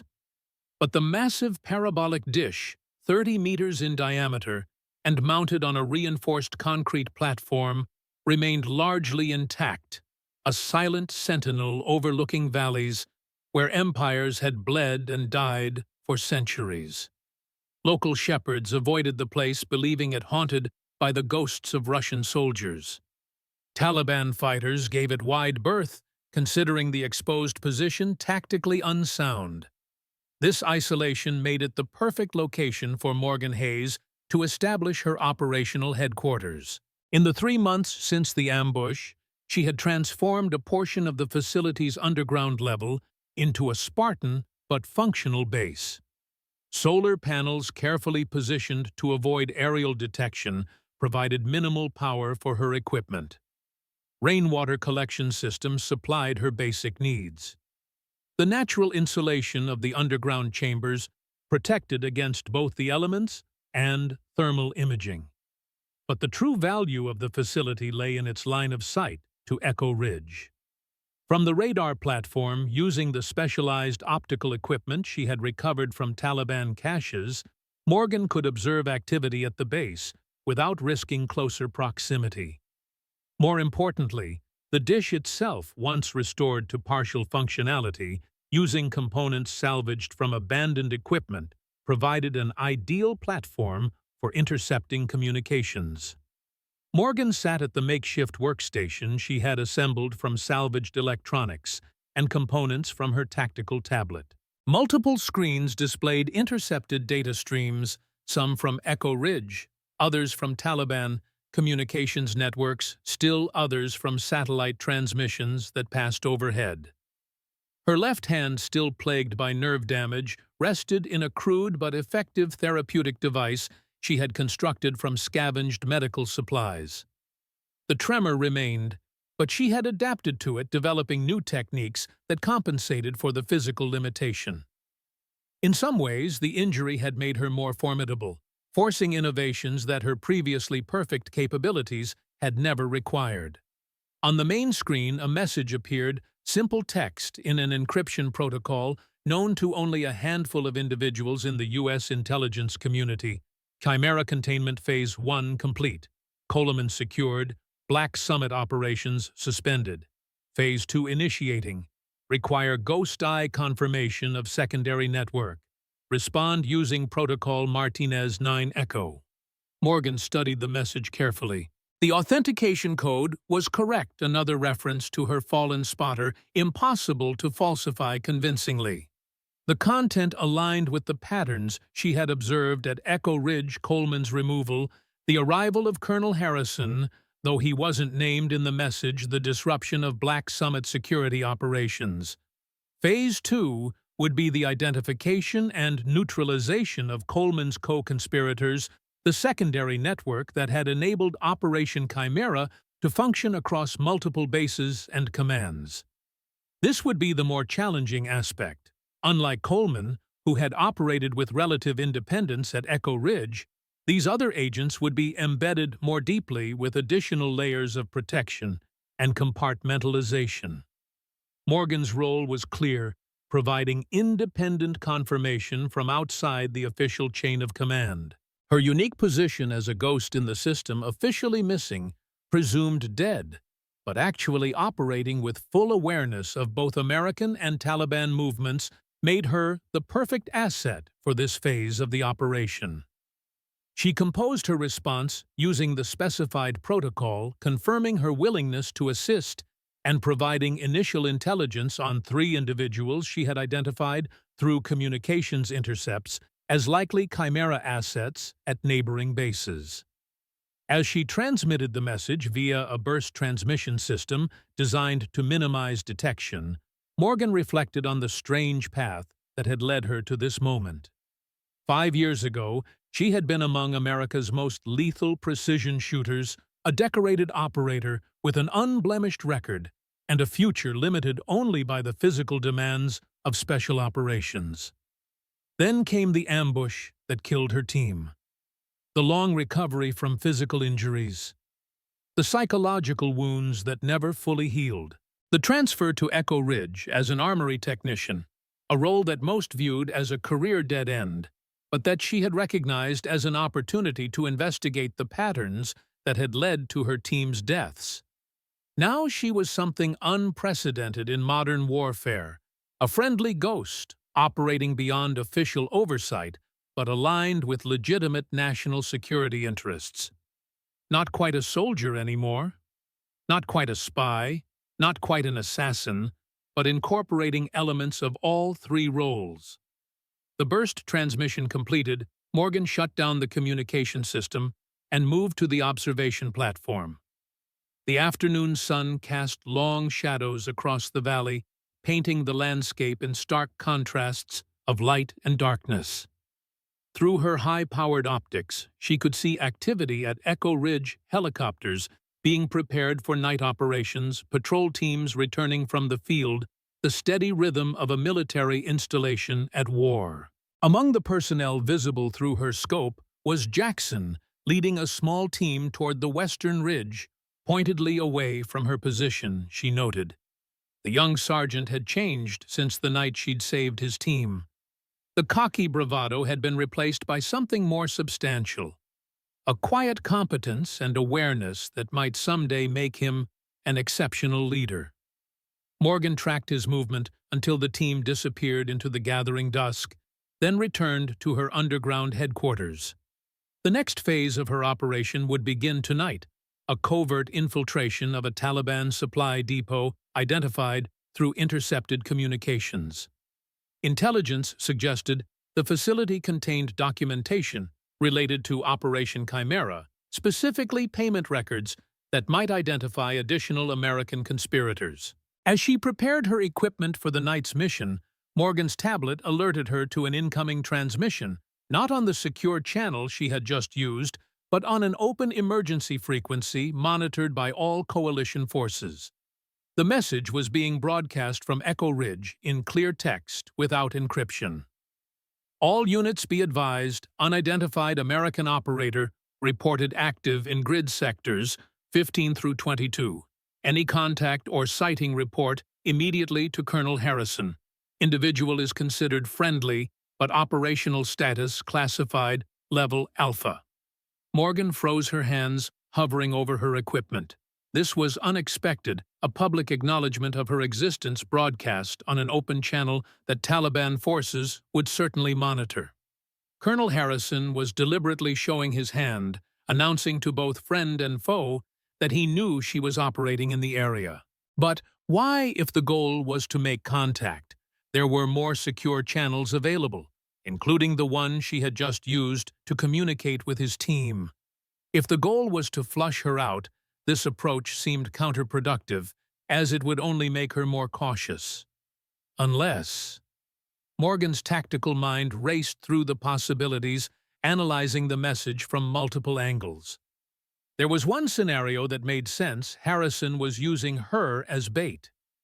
By publicly acknowledging an American operator in the region, he was inviting Taliban attention, specifically the attention of those Taliban commanders connected to Operation Chimera.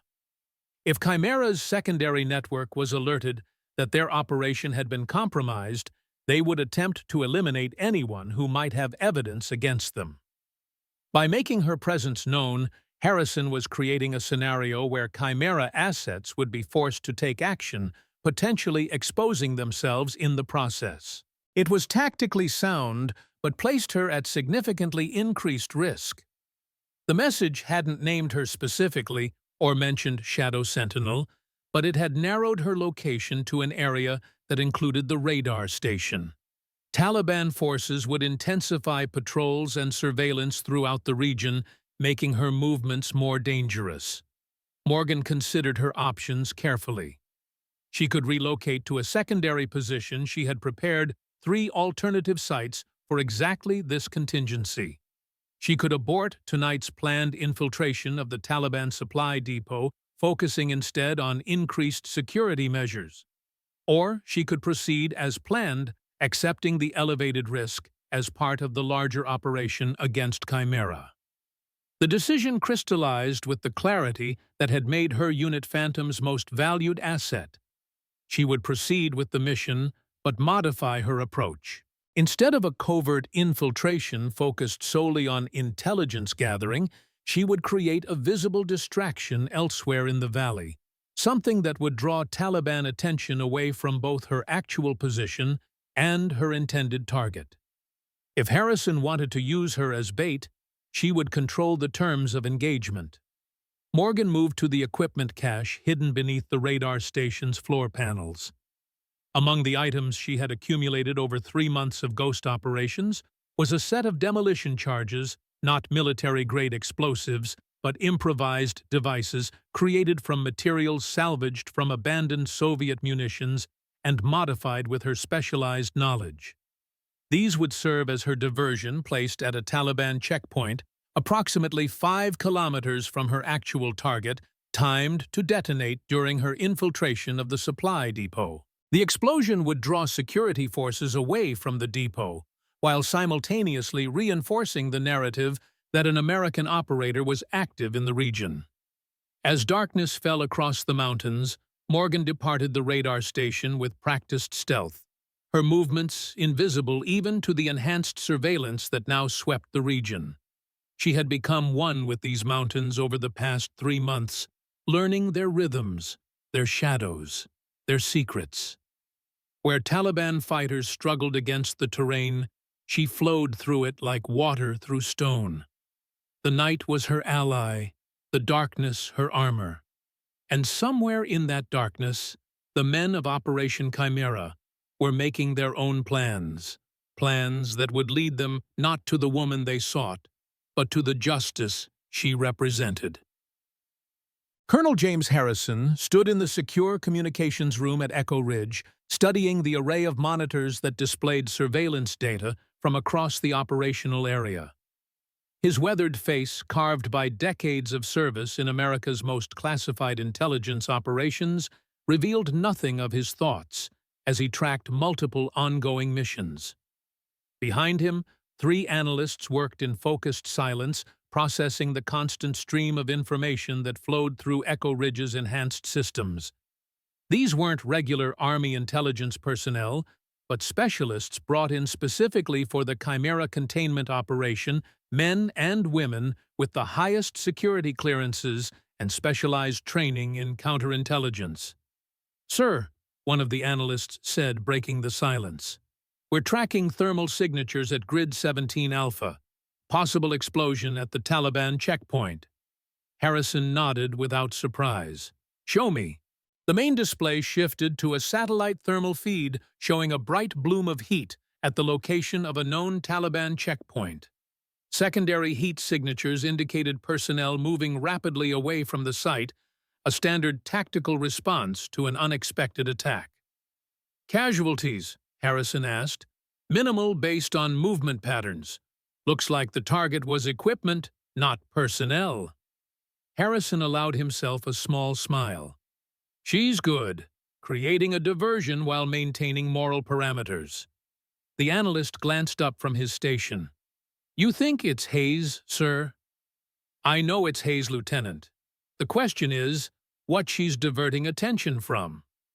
Harrison studied the regional map, his mind processing possible targets within a tactical movement radius of the explosion. His gaze settled on a compound approximately 5 kilometers south of the checkpoint, a location that intelligence had identified as a Taliban supply depot, but that had been designated low priority for coalition operations.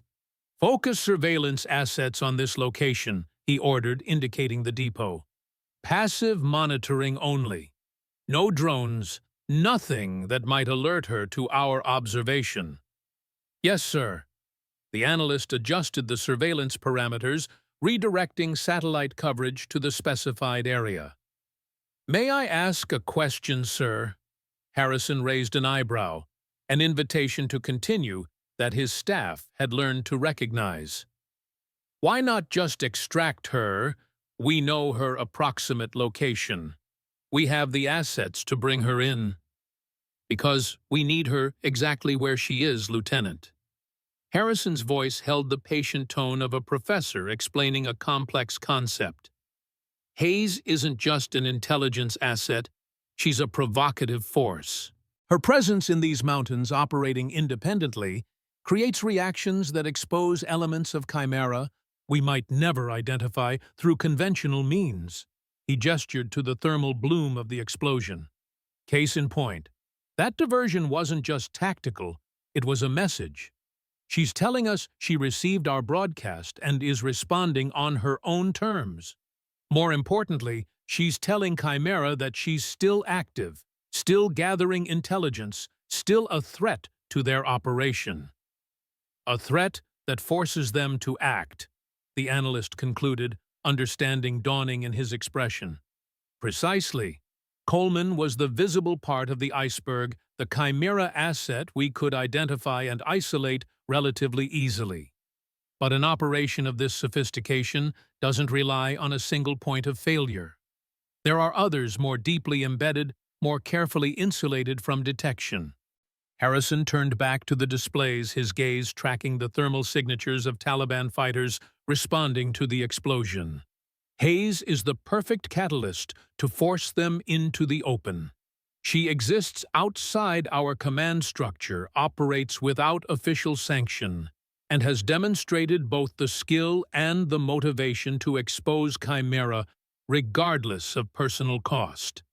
They can't predict her actions through conventional intelligence channels, can't neutralize her through administrative means, and can't ignore the threat she represents.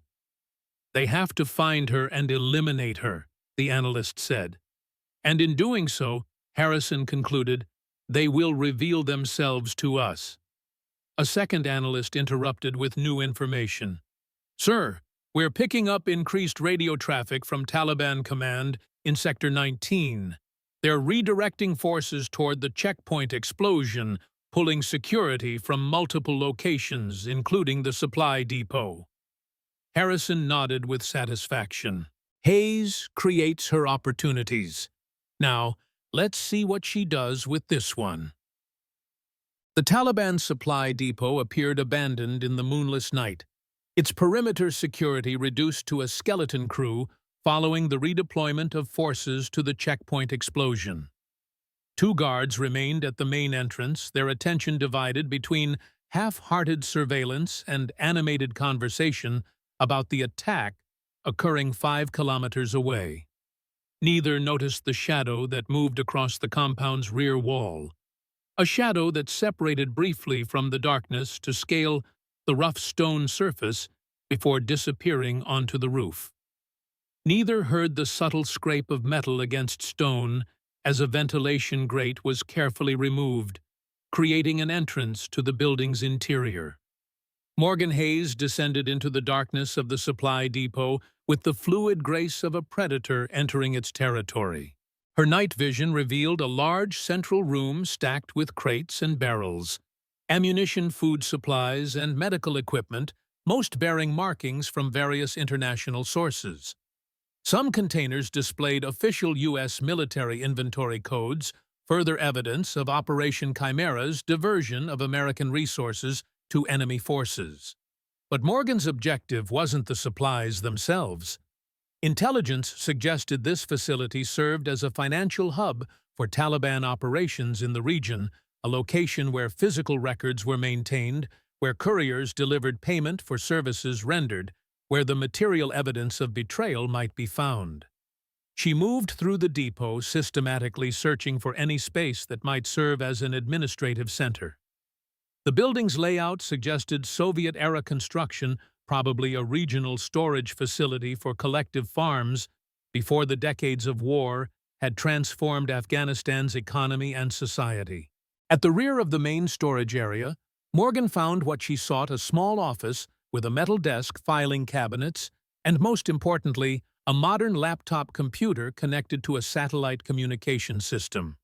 This juxtaposition of primitive surroundings with advanced technology was a signature of Taliban operations funded by external sources with access to sophisticated equipment. Morgan moved to the desk, careful to disturb nothing that might indicate her presence. The laptop was password-protected, but her tactical tablet contained specialized software designed to bypass standard security measures. She connected the devices, initiating a brute force attack on the laptop's authentication system. While the software worked, Morgan examined the filing cabinets. Most contained mundane operational records, supply inventories, maintenance schedules, personnel rotations. But one drawer was secured with a padlock of significantly higher quality than the others, a small detail that might escape casual observation, but that stood out prominently to someone trained to notice security inconsistencies. Using a set of specialized picks, Morgan defeated the lock in under 30 seconds. Inside the drawer were several folders containing documents in multiple languages: Pashto, Arabic, Russian, and English. She photographed each page methodically, creating a complete digital record without removing the originals. The content confirmed her suspicions.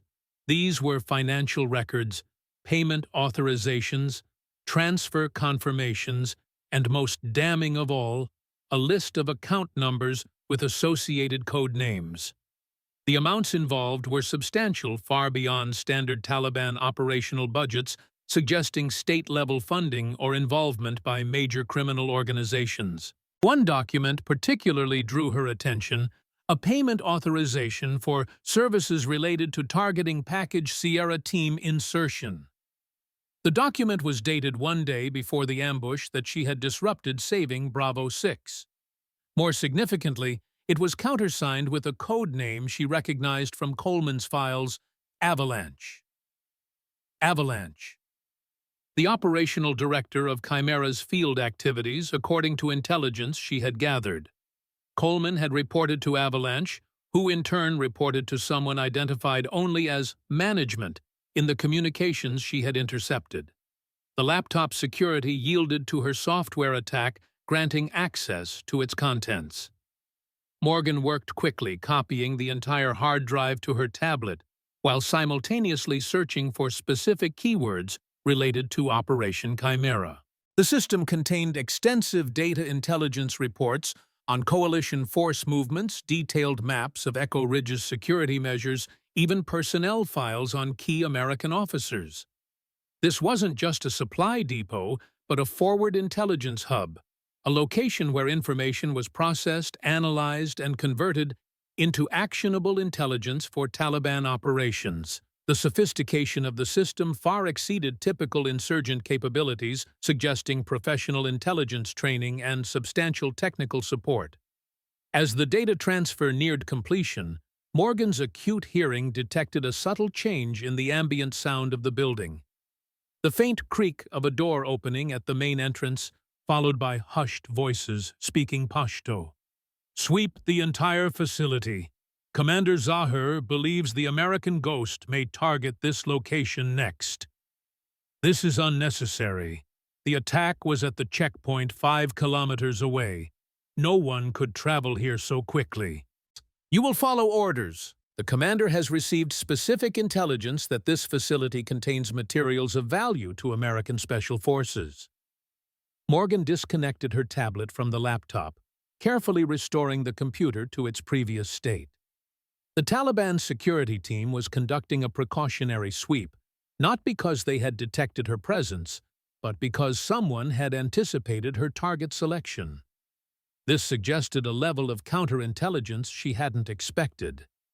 Someone in the Taliban command structure, someone connected to Chimera, had recognized the pattern of her operations and predicted her next move with uncomfortable accuracy. Morgan quickly photographed the remaining documents, then relocked the filing cabinet. The approaching footsteps indicated at least 4 individuals moving through the main storage area in a standard search pattern. She needed an exit strategy that wouldn't reveal her infiltration or the compromise of their intelligence.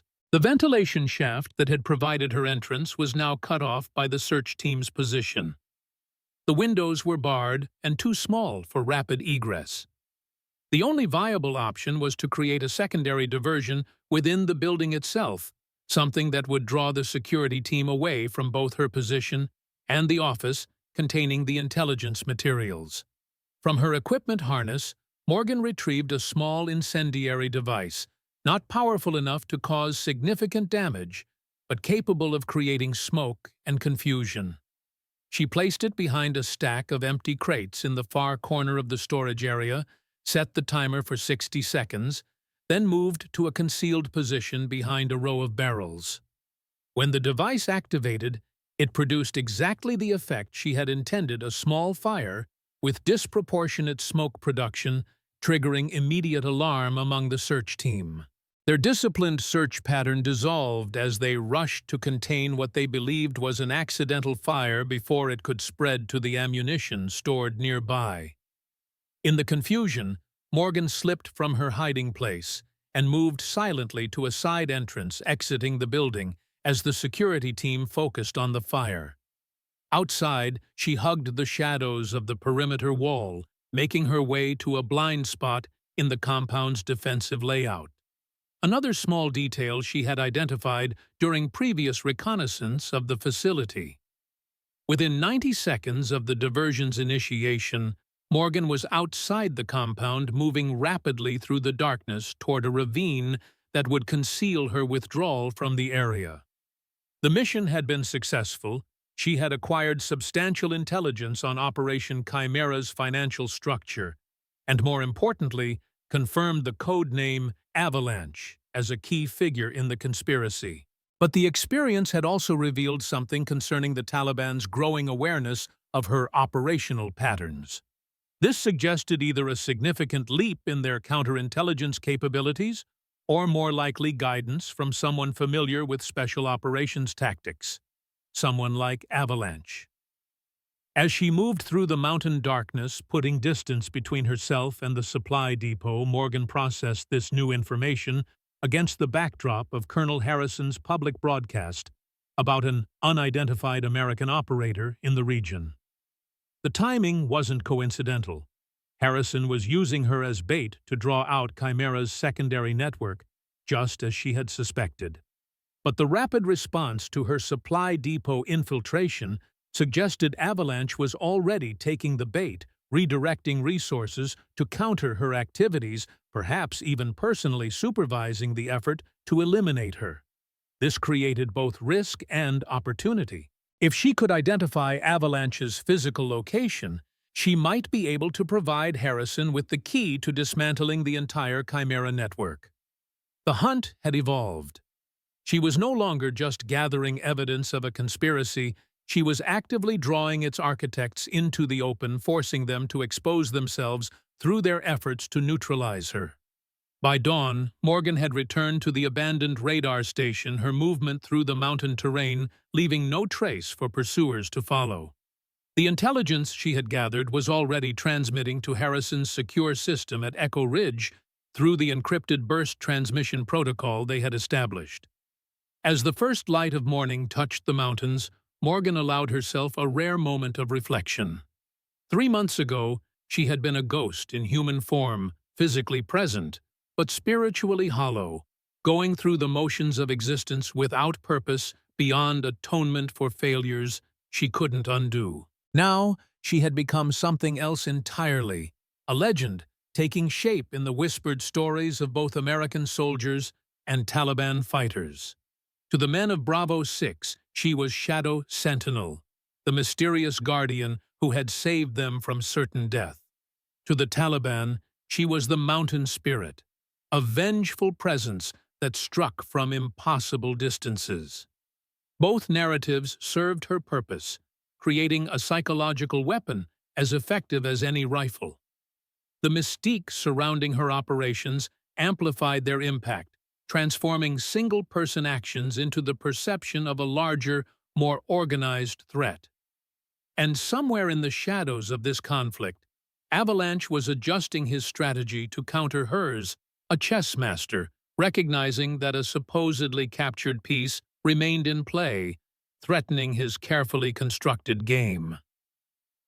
The abandoned gas station stood like a forgotten sentinel at the crossroads of two rarely traveled mountain roads, its weathered signs and rusted pumps testifying to a more prosperous era before war had transformed Afghanistan's economy.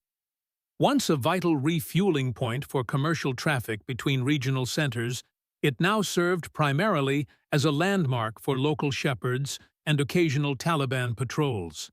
Its strategic value lay in its isolation and the commanding view it provided of the surrounding valley, qualities that made it an ideal location for a clandestine meeting.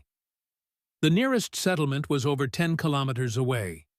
Coalition forces rarely patrolled this far from established routes, and the deteriorating structure offered multiple approaches and escape routes, satisfying the security requirements of men accustomed to operating in the shadows. A dust-covered Toyota Hilux approached from the eastern road, its progress deliberately unhurried to avoid creating the distinctive dust cloud that might attract unwanted aerial observation. It stopped 50 meters from the gas station, its driver scanning the area with practiced vigilance before proceeding to the concrete apron where fuel pumps had once stood. The man who emerged from the vehicle wore the traditional clothing of a local trader, nothing to distinguish him from thousands of others who moved through the region's markets and villages.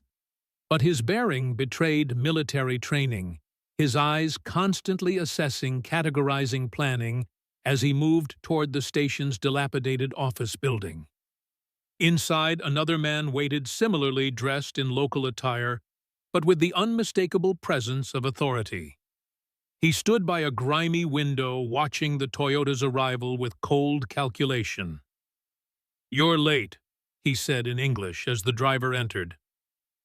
"Unavoidable. Coalition drones are active along the primary route.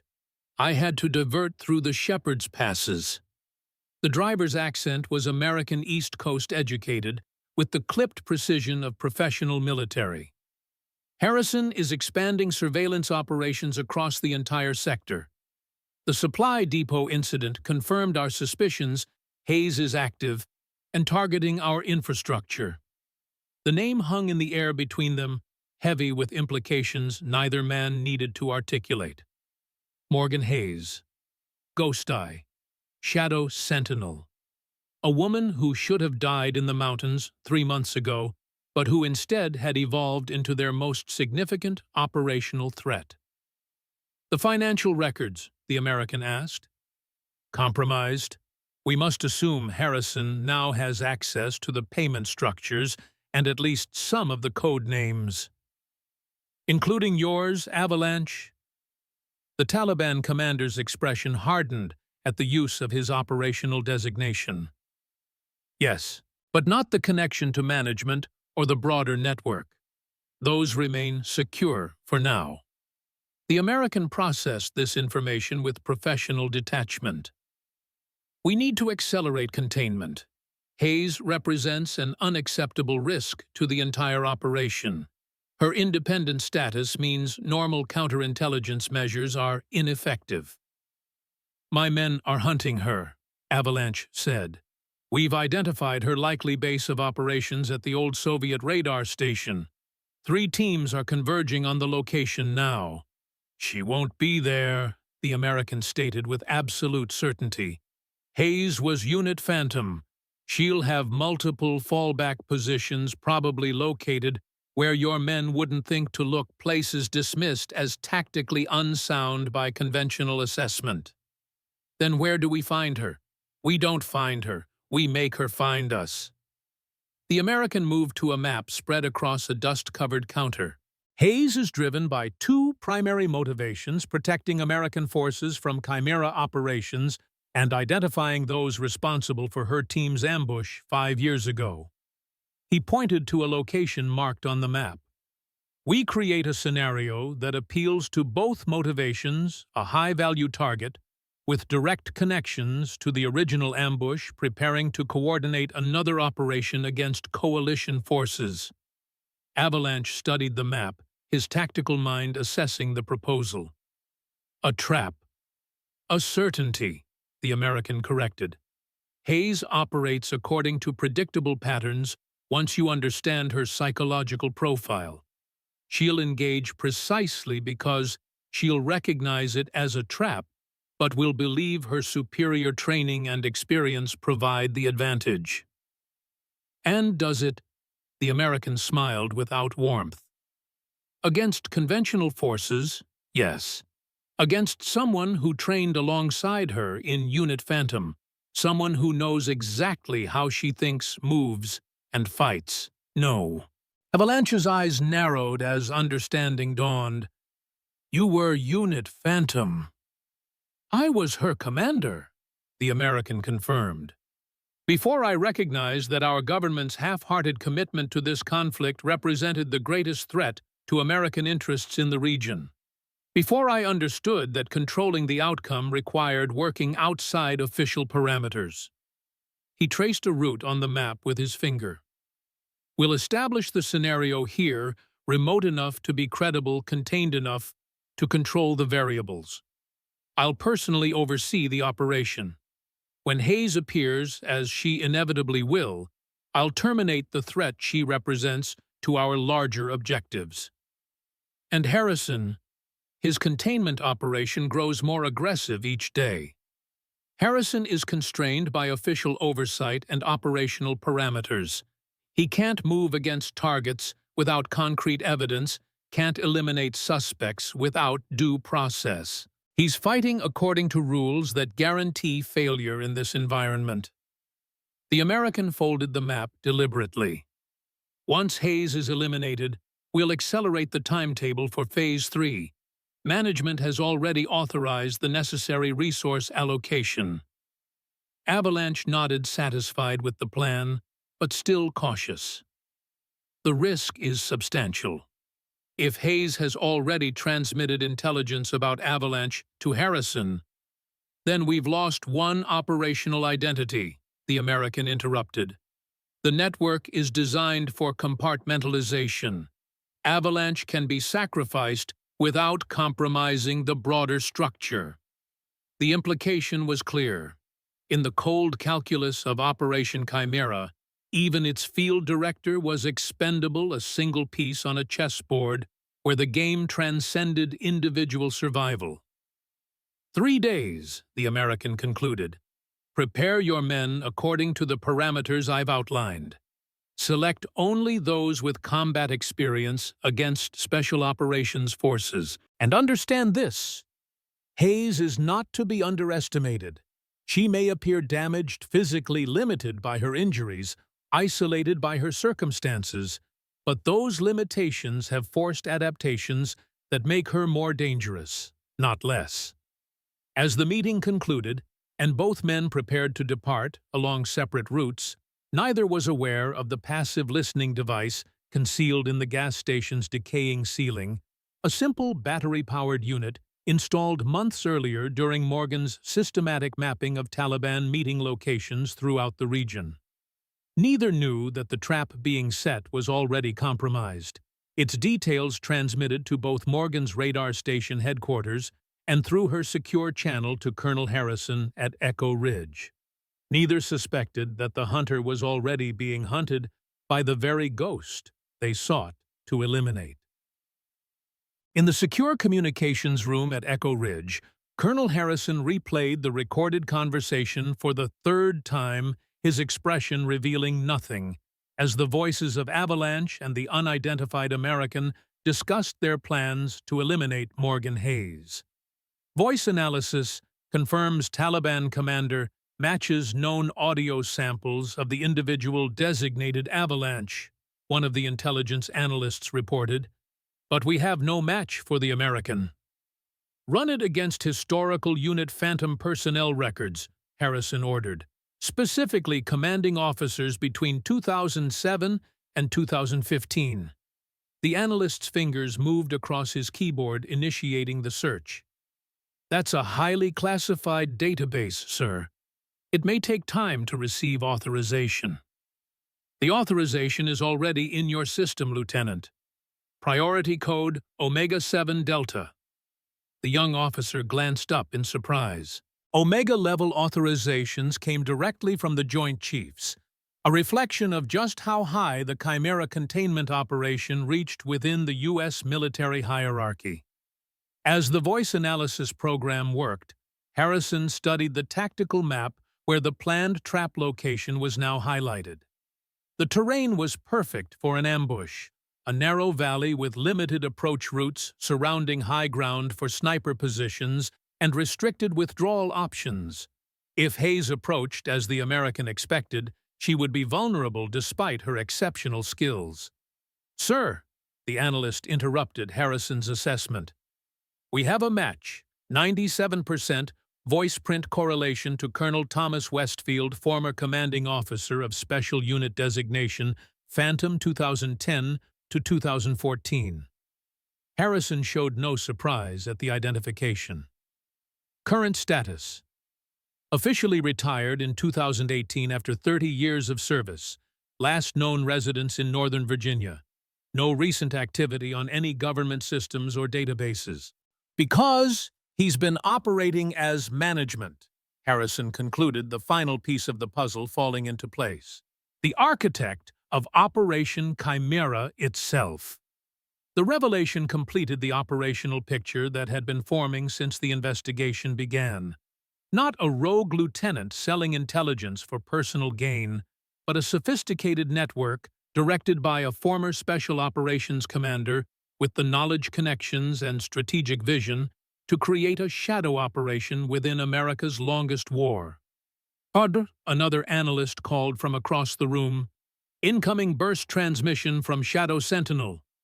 Harrison moved to the second workstation where Morgan's latest communication was being decoded. The message was characteristically brief and precise. Trap location identified. Westfield confirmed as management. Request tactical support for containment operation. Will proceed regardless of response. Shadow Sentinel. A small smile touched Harrison's normally impassive features. She's going in with or without our help. Sir. The first analyst looked up from his station. Standard protocol would be to order her to stand down and allow conventional forces to handle the high-value target. There's nothing standard about this situation, Lieutenant. Hayes isn't under me command. She's an independent operator who's chosen to share intelligence with us. More importantly, she has personal history with Westfield that makes her uniquely qualified to counter his tactics. Harrison turned to his communication officer. Prepare a response. Inform Shadow Sentinel that tactical support is authorized under the following parameters. He outlined a coordinated operation, not a conventional military assault, but a precisely calibrated intervention that would support Hayes's infiltration while simultaneously positioning assets to contain any attempt by Westfield or Avalanche to escape the trap they believed they were setting. Additionally, Harrison concluded, transmit all available intelligence on Westfield's operational history, focusing on missions conducted jointly with Hayes during their Unit Phantom deployment. She needs to understand exactly who she's facing. As the team executed his orders, Harrison moved to a private communication terminal and entered a secure connection code. After a series of authentication protocols, the stern face of a four-star general appeared on the screen, the military head of the Joint Task Force established to contain Operation Chimera. Jim, the general acknowledged. I take it we have developments. Westfield is management, Harrison reported without preamble. Voice confirmation from direct surveillance. He's planning to eliminate Hayes personally in 3 days at these coordinates. He transmitted the map data through the secure channel. The general's expression remained impassive, but his eyes revealed the significance of this intelligence. Thomas Westfield. I served with him in Desert Storm. Brilliant tactician, absolute commitment to mission objectives. And apparently willing to sell out his country for whatever Operation Chimera ultimately serves, Harrison added. Your recommendation. Let Hayes take the lead on the ground operation. Support with minimal conventional assets to avoid alerting Westfield to our awareness of the trap. Primary objective is capture of both Westfield and Avalanche, with all associated intelligence materials. The general considered this approach, his decades of command experience weighing the unusual tactical suggestion. Hayes is a wild card, Jim, damaged physically and possibly psychologically by what she's been through. Can we rely on her to execute according to parameters? With respect, sir, that wild card quality is precisely what makes her our best asset in this scenario. Westfield is expecting her to operate according to her Unit Phantom training he helped develop and implement. But Hayes has evolved beyond those parameters out of necessity.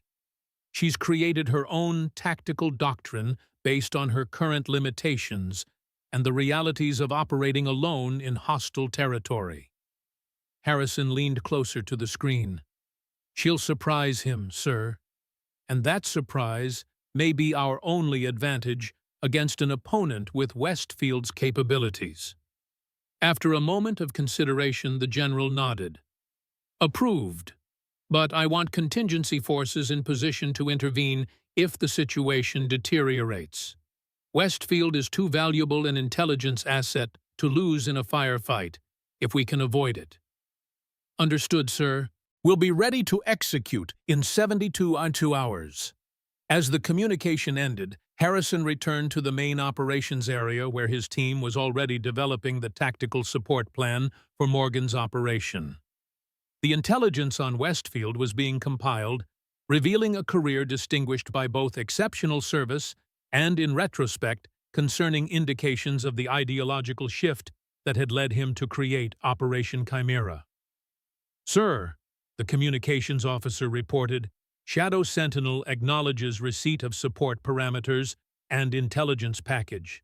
Message reads, confirmed. Justice for Martinez, Haynes, and Young comes full circle. Shadow Sentinel moving to position." Harrison nodded, recognizing the names of Morgan's fallen teammates from the ambush 5 years earlier, the event that had started her on the path to becoming Shadow Sentinel. Now that path led directly to the man responsible for their deaths, for Coleman's betrayal, for the systematic undermining of American military objectives in Afghanistan. The circle was indeed closing, and at its center stood a woman who had transformed personal tragedy into a force for justice, a ghost who had found purpose in the shadows where others would have found only despair. The valley where Westfield had chosen to set his trap lay silent under the afternoon sun, its rocky slopes and sparse vegetation offering little shelter from the oppressive heat. To casual observation, it appeared empty, just another unremarkable feature in Afghanistan's endless mountain terrain.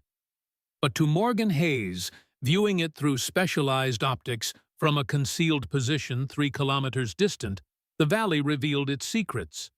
Subtle disturbances in the natural patterns of stone and earth. Minimal heat signatures where no heat should exist. The almost imperceptible glint of optical equipment positioned among the rocks of the northern ridge. Westfield had prepared thoroughly, establishing interlocking fields of fire that covered all logical approach routes. Sniper positions dominated the high ground. Motion sensors had been placed at strategic choke points. Even the air above the valley was monitored by a small tactical drone circling at an altitude that kept it just beyond the detection threshold of standard equipment. It was, by conventional assessment, an impenetrable kill box, exactly as Westfield had intended. He knew she would recognize it as a trap, but believed her options would be constrained by both tactical doctrine and the physical limitations of operating alone against superior numbers. What he couldn't know was how thoroughly Morgan had mapped this entire region during her 3 months as a ghost. How intimately she understood the terrain features that didn't appear on standard topographical surveys.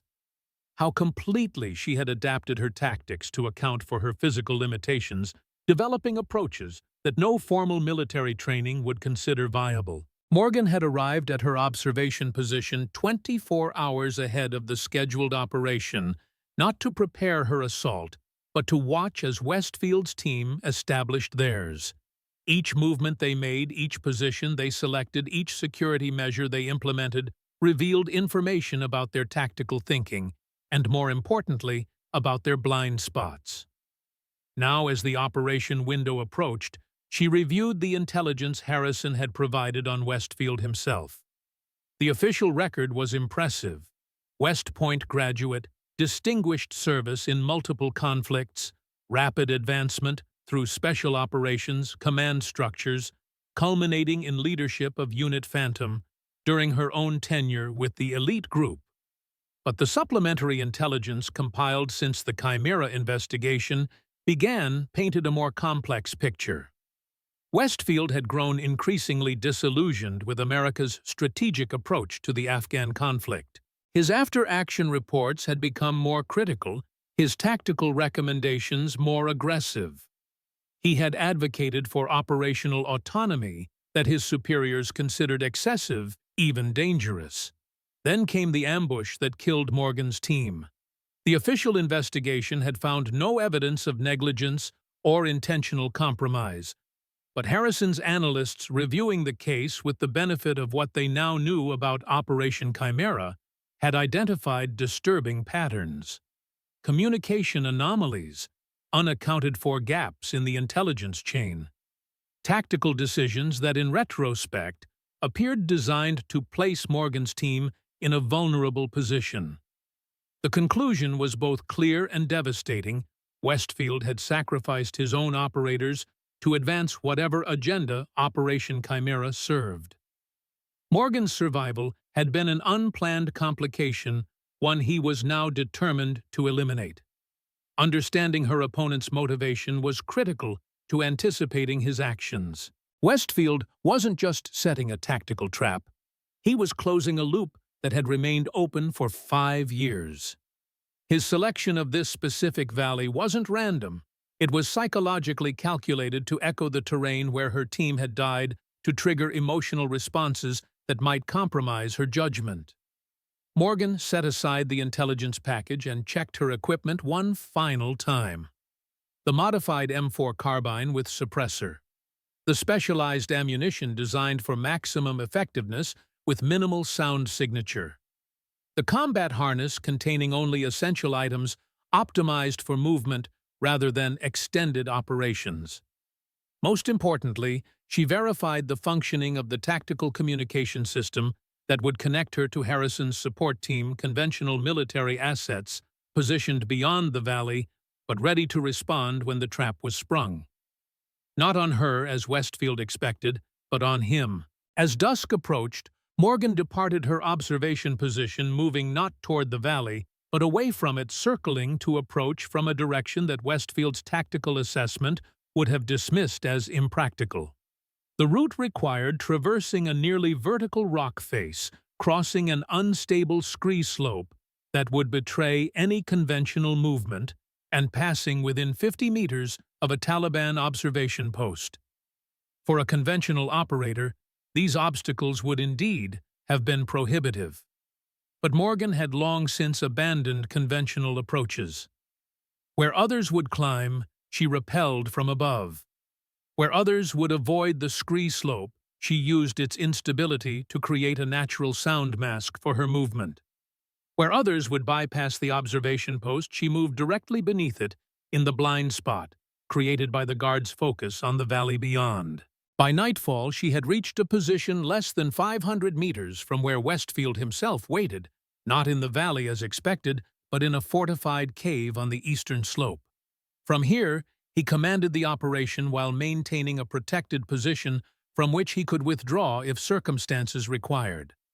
A position that only someone intimately familiar with Unit Phantom tactics would have identified as the optimal command location for this terrain. Morgan settled into her final preparation, reviewing the coordinated support plan one last time. When she initiated the operation, Harrison's assets would move to contain the valley, preventing reinforcement or escape, while she focused on Westfield himself. The pieces were in place.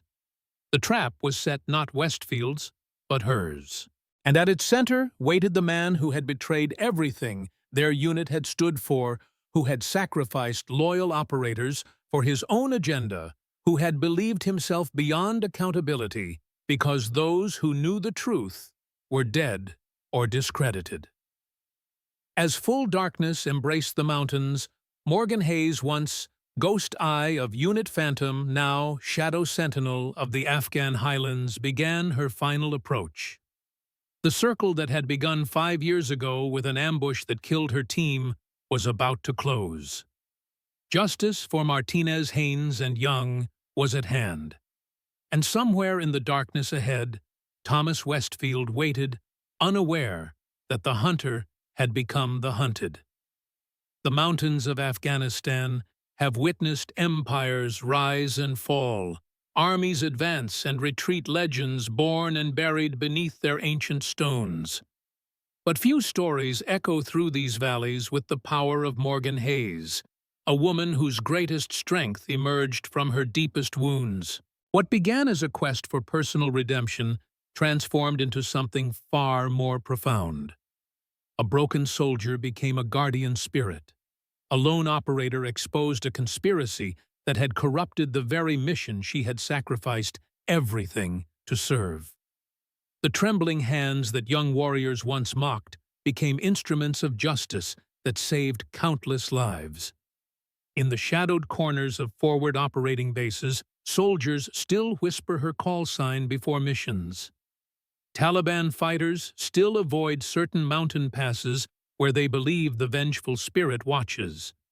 Intelligence officers still search classified archives for the complete truth behind Operation Chimera.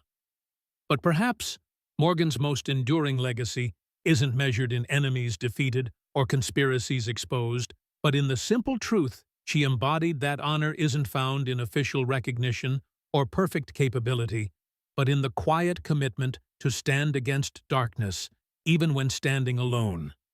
We all face our own mountains. What shadows would you challenge if you had nothing left to lose but your silence?